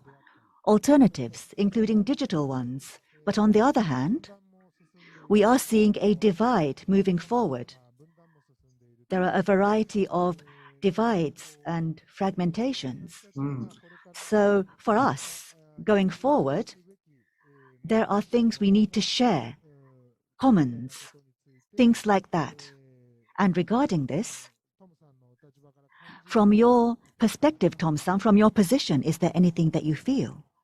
Yes, I do, and I think you phrased it nicely about the search for the commons, the things that I think that we can all benefit by proximity to, the commons. But I'm going to admit I have no choice but to tell the truth. No? And the truth is that I'm quite scared of the moving forward, because when for example, when the virus started hitting and everybody jumped into Zoom, and I had no patience for Zoom. I found it, well, first of all, it was beyond my level. It was beyond my mental level. And I'm a little bit scared that is also true of a lot of people, that you talk now about the divide. The divide, then there is a divide. There's a divide between those who can do digital media and those who can't, and then or can't do it very well, like me. And I think that's because the potential of digital tools is so great. It becomes a big problem if you drop some of the community, because then they're not as good as with digital work as the other community. So that you talked about a divide, and I think that is a true choice of word. There'll be a selection, even if it's not an obvious selection. There will be a selection of people who can do something and can join in, and there will be a community of people who can't join in. And I'm sure we've had that problem, in every generation. But I feel it quite well. Also, and can I just one more point? It's basically the same point. But can I explain why I was so angry with Zoom? It wasn't just that I couldn't do it, or that I would forget how to do it. Between every day, I would forget how to do it. The thing that made me so angry with it was so ugly. I tried to talk to a lot of people about Dieter Rams, and the German designer, and how everything he designed, first of all, had to communicate. It had to communicate well, and it had to be very efficient to use.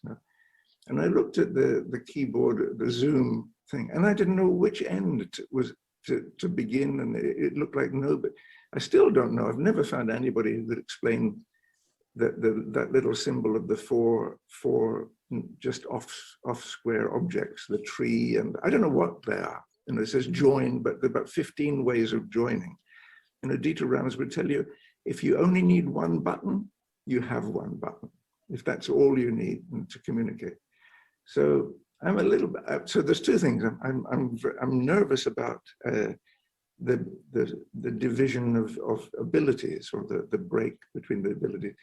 And I'm irritated that the winner in this is not the one who produces the most beautiful tool. It's the one who produces the most careless tool. I mean, the Zoom now is, nobody asks, why is it so ugly? Couldn't it, with 10 minutes more work, be something beautiful that we could all enjoy? So, okay, I beg your pardon.すいません、いいですか、ちょっとアドしても。May I add a point?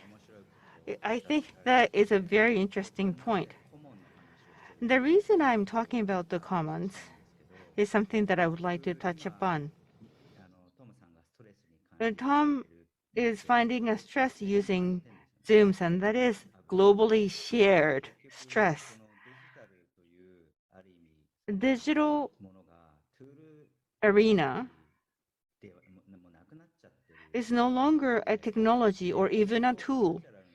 And how can we transform this or redistribute it as a cultural element? The term I use, common, includes but not limited to digital tools. Under the specific environment of pandemic, we have to share and care and respect each other. And that, I think, is a perspective, good perspective, to look at Nagoya into the 21st century. Creation of a new commons can be initiated, and you can use Nagoya as a springboard. We are now talking with all the wonderful experts, public space or common space. We have to go beyond common space. We have to explore future commons. Could it be architecture? Could it be education? Could it be art? Or could it be something else? And that is something that I really want to know. And that is the question that we have to pose. And canal art can probably be figured out as we deepen this dialogue among us. So what exactly is common in the 21st century? What is the definition of it? And that is something that I really want to know. And that is why I just wanted to cut in. Thank you. Commons is the area that can be approached in many different ways, and commons is a factor that many considers very important going forward. And Nakagawa Canal, in exploring the future of Nakagawa Canal, or exploring the future path of it, the concept of commons can provide a very good bread for thought. I would also like to listen from Fukuoka Sensei. You have had lots of international experiences in landscaping and open space designing and green infrastructure and other green infrastructure is also an area of your specialty.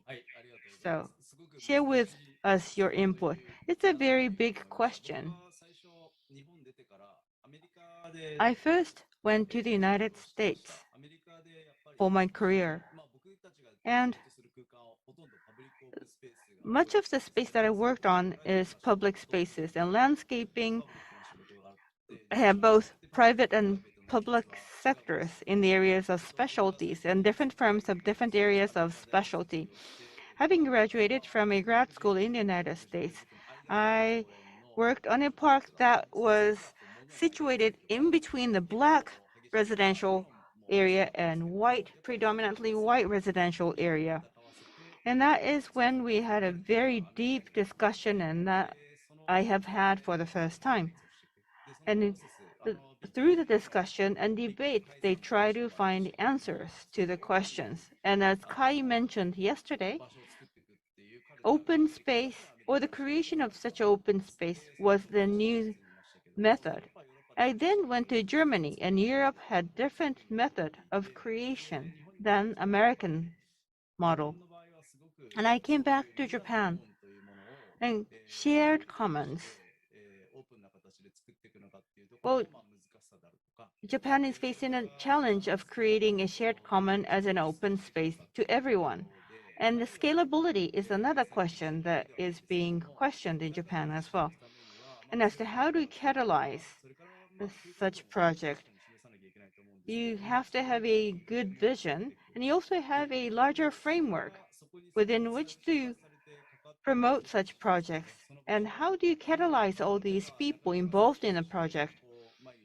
Nakagawa Canal is enjoyed by many people who is having a stroll along the river.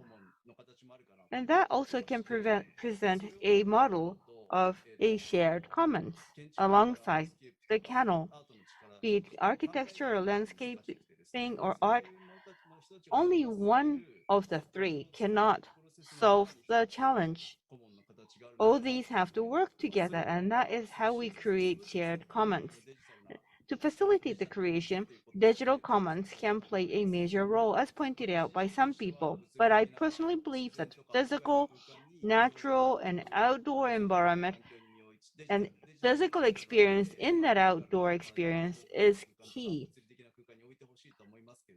その間で多分こう体を取り合うみたいな時代に今なってるんだなって思った時にどうやってその We are going into a phase that does not necessarily require a body. How can we engage people in that endeavor? And how can we create an ecosystem for that? And that is something that is an area of my interest lately. So that is something that I have been thinking about around the concept of shared common, real and digital, and fighting for the body between the real and digital world. And I think that that is another very interesting question and provocative as well. Ikeda-san, can you hear us? At the end of your presentation, you mentioned that the Yokohama city is changing, and they're trying to be more open with more common spaces for people that can be freely used by citizens, you mentioned. Even though you didn't really emphasize, but I also admit that bank art initiatives have promoted lots of programs. So probably what Yokohama is today is at the extension of your initiative, or is it the case, or is it not? And new commons.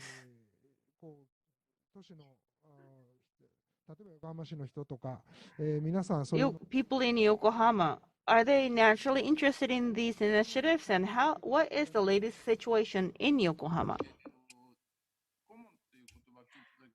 When I heard the word commons, I thought about a lot of people, worrying about a lot of people. That's what I thought about.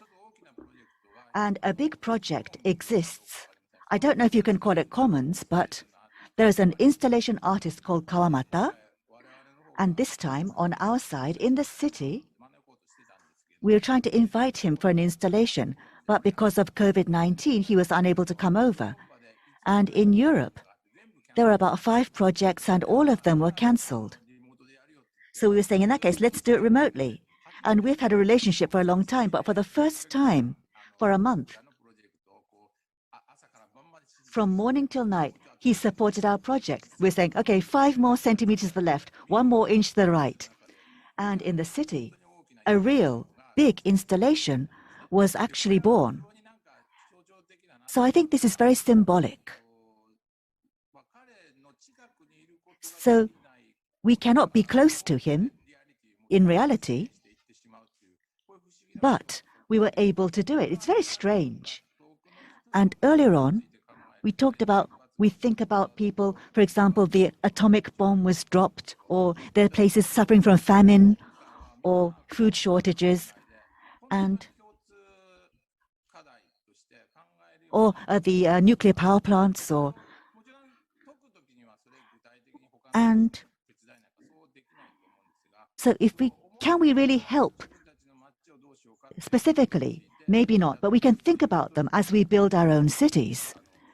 So this is kind of like chewing it over, and we're able to have exchange. So I won't say that this is a happy situation, but now I think the Earth is becoming one common place, a shared place. Thank you. So thinking about the others, it's become easier to think about others thanks to the digital tools. I think that's what you are saying. Now, as the commentators, we are starting to run out of time, but we have commentators taking part. giving us their thoughts and joining the discussion and giving us questions. If we could please invite questions from Nagoya City. In this session, the only person from Nagoya, from Sanyu Consultants, the president, Mr. Norihiko Kuno. So a lot of topics have been flying around today, but the Nakagawa Canal and Nagoya and the future. Regarding this, is there something that you think you can utilize? Or do you have that kind of impression, Kuno-san? Would you like to give us your input? Yes, can you hear me? Can you hear me? Okay, thank you. Today, this is a wonderful session. Thank you very much for inviting me. And personally, I am not an artist. I am not an architect. I am just an architectural consultant. So we plan and design infrastructure, and I'm the president of this company. And my background is not as an artist or as an architect either. I am just an ordinary middle-aged man. And I am now 65 years old. I was born in 1955. And it just so happens that was when Japan was enjoying high economic growth. And in Nagoya, in my childhood, I was living in Nagoya. And today's discussion was, I think, about the level of culture. In Nagoya, the characteristic of Nagoya people is, culturally, they're not very good at transmitting information. Back then, personally, when I was a child, there was the Tokyo Olympics, there was the Osaka World Exposition, and Japan was very lively. But Nagoya itself, if you had to say, was in between Kanto and Kansai. It was in between two major cultures. And Nagoya was a little introverted. And it kind of had its knickers in a twist. So when you think about this historically, in Tokaido Goju-san-tsugi, up to Atsuta, people come that far, but from there you have to take a ship and cross the sea and go to Kuwana. And in Nagoya, the center is mainly ignored. And that being the situation, developing culture was difficult. And later,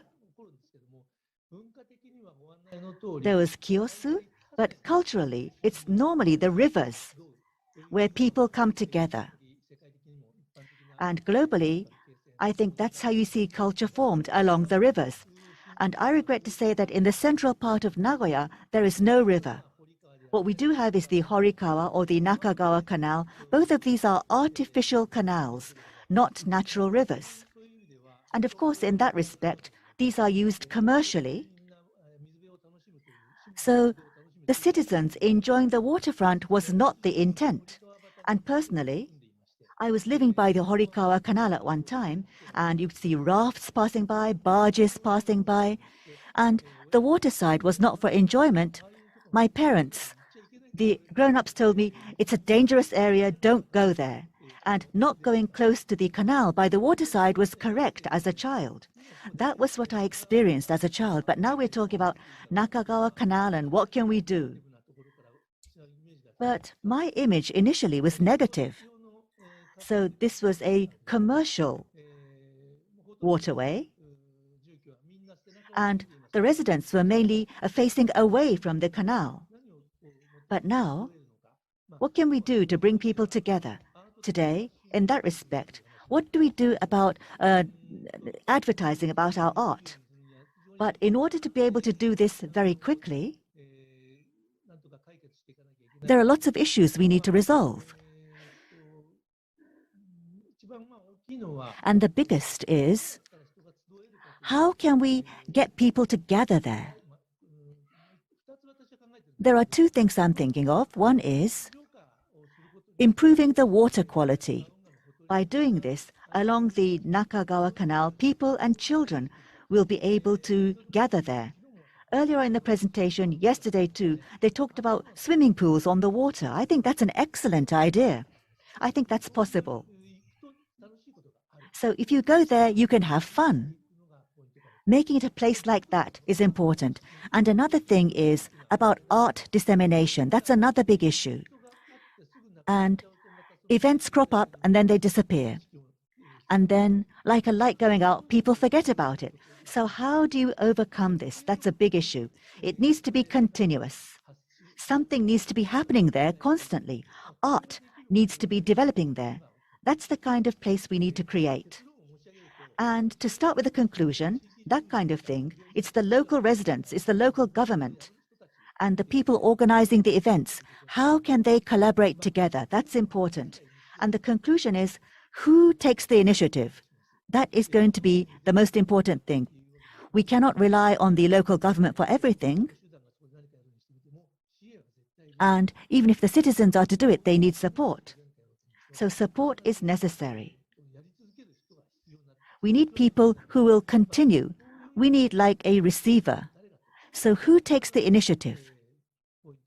That is the important point, I think. And I'm sorry for being so haphazard, but thank you. That's all from myself. Yes, thank you very much.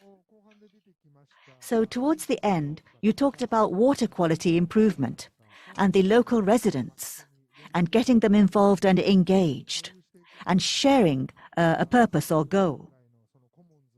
And I think there's an overlap with the public commons discussion that we had earlier on. And as Igarashi-san was saying, there's a city that was facing away from the water side. How do we get them to face the water side? How can we get them to turn around? We cannot force them to do it. The local people, the people who are active there, they need to want to face the river. I think that's what's important. And in that case, earlier on, as we heard from Ogawa-san at the beginning, art should not be the goal or purpose. The next step, the next education. For this, art exists. I think it's linked to that discussion as well. And the people who do it, we're starting to talk about the people who do it, and Iwamoto-san, maybe we could have your comments, please. Thank you. Future Commons, as proposed by Ogawa-san, and creation of Future Commons is something that I am really sympathizing. Waterfront is commons, but it has not been updated appropriately, and that is why it exists as it is today. And we are now discussing what should do about it. It needs to serve to attract attentions of many people. Otherwise, well, was it a Vienna village or Italian village? You really have to create something that people can relate to. You have to think about the future people can relate to. Otherwise, people will not be interested in. And so you really have to visualize the future people can relate to. Otherwise, you can't really look into the future commons. And I really have to pay homage to the Bankart of Ikeda-san, even though Ikeda-san would not like me to say that, but Ikeda-san's Yokohama workshop, a workshop on Yokohama's future. And I'm right here in this picture. And this is where I learned the Yokohama urban issues. And I was leading the waterfront group, and we have been arguing that we should be creating a waterside residence, or mizubeso as it is. And I think that this is one of the positive outcomes of Bankart, even though Ikeda-san never said so. So this kind of positive ripple effect has been supported by Yokohama City, and there have been a great number of other artists whose projects have been initiated and supported indirectly, however indirectly, by Yokohama City. So my point is, Nagoya too has these opportunities. They will have these opportunities, and that is something that I really wanted to point out. Thank you. As Iwamoto-san pointed out, those people engaged will take an initiative promoting Yokohama from a first-person point of view. And that, I think, is key. As Ogawa-san pointed out at the outset, innovation was followed by pride, and which was then followed by branding and to economic feedback. I think that that is a path that we have to aspire to achieve. Having listened to all those comments, what success stories can you share with us in terms of the interaction between among the citizens at Ars Electronica or cultural infrastructure assets? How are they feeding back to the activities, its activities with people in the city? Ogawa-san. Our activity is not centered around one project, unlike the case of Bankart. We are serving as a catalyst or catalytic institution, and I believe that people perceive us as a catalyst. I believe that there are different stakeholders or players and actors in Nagoya as well, in the area of waterfront, but they tend to move about individually. So they need to be organically connected and network, and to that end, you need a catalyst. And with a catalyst, you can then create an ecosystem. And once ecosystem is in place, commons and culture, as we call it, will emerge. And this is really the fundamental questions that needs to be dealt with, especially in Japan. Under the pandemic, commons needs to be figured out. And what exactly is future commons? In a megalopolis like in Tokyo, you only know your own area. So you may have your own commons. Say, for example, Golden Gai strip mall or bars in Shinjuku, but I think it is imperative to revisit and reinvent commons for the future. Another important factor is culture, meaning that it is not fashion, it is not style or in or out of the style. What Japan tends to focus is more about styles, like big data style or smart city style or whatever. But it really needs to be culture rather than fashion or fad. And Japan is yet to be on that stage just yet. Culture needs to be cultivated and it needs to be taken care of and respected. And we have lots of metaphors within the concept of culture. So it's really about developing human resources rather than cities.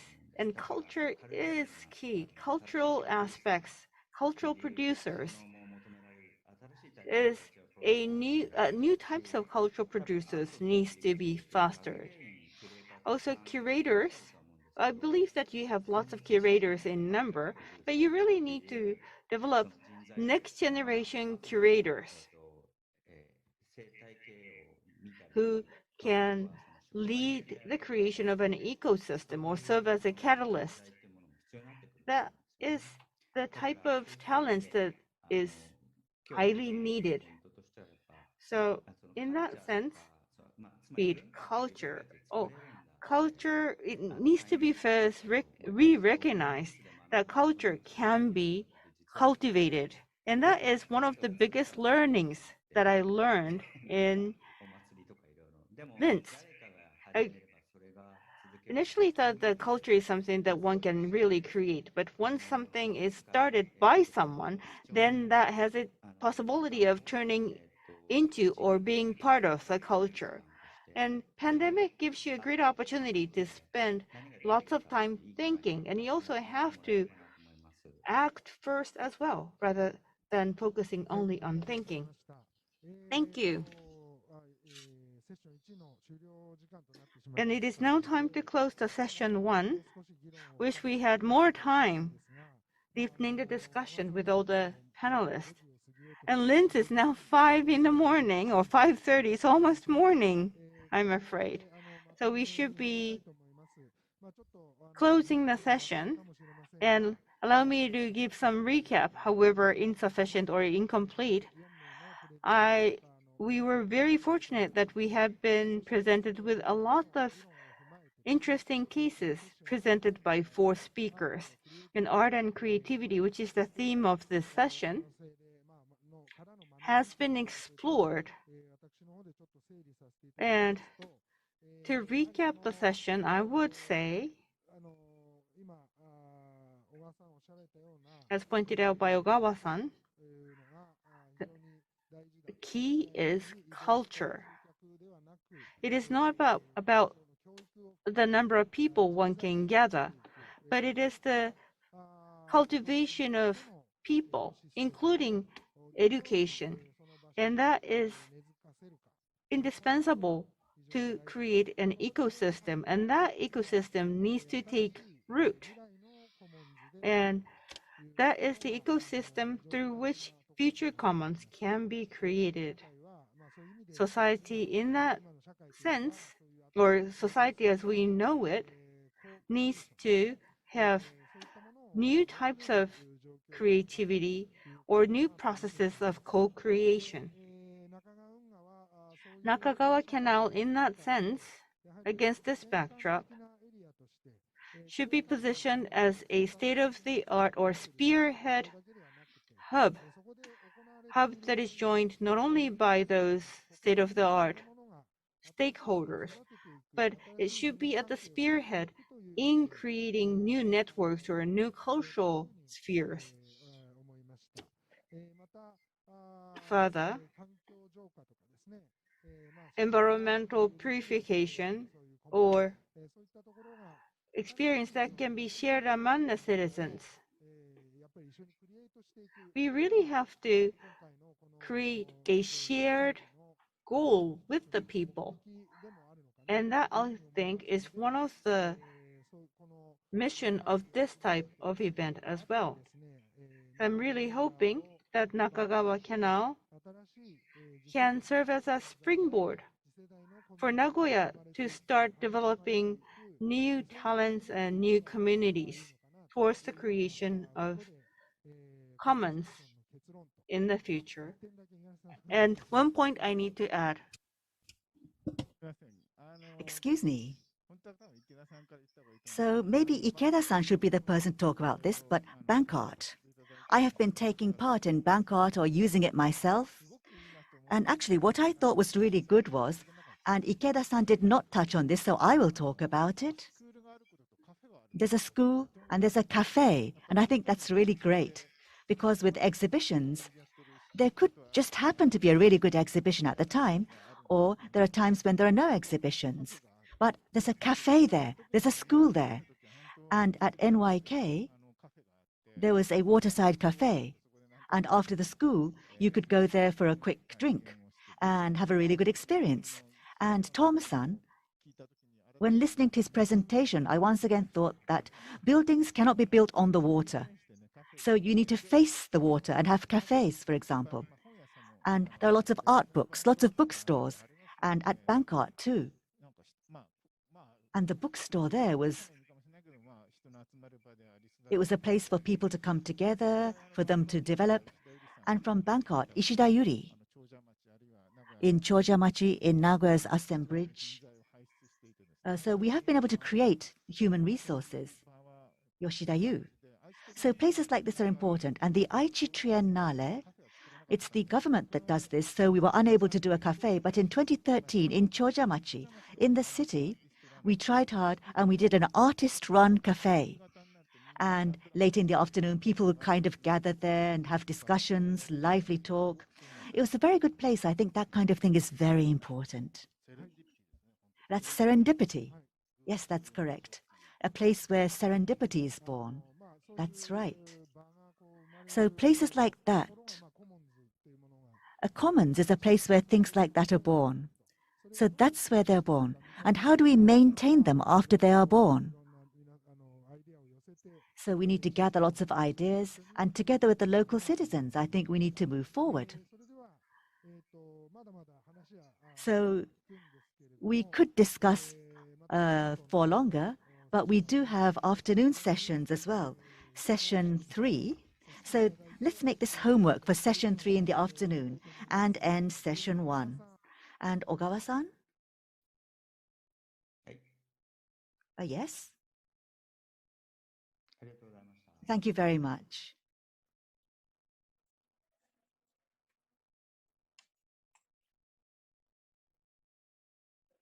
Thank you very much. We would like to end session 1.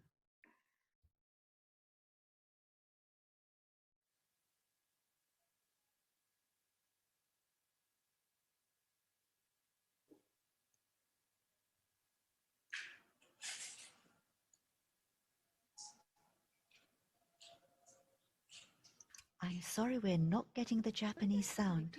Aha, yes, we'd like to take a break. And the next session will start at 1:15. We'll start session 2, Urban Strategies that Start from the Waterfront. Thank you very much.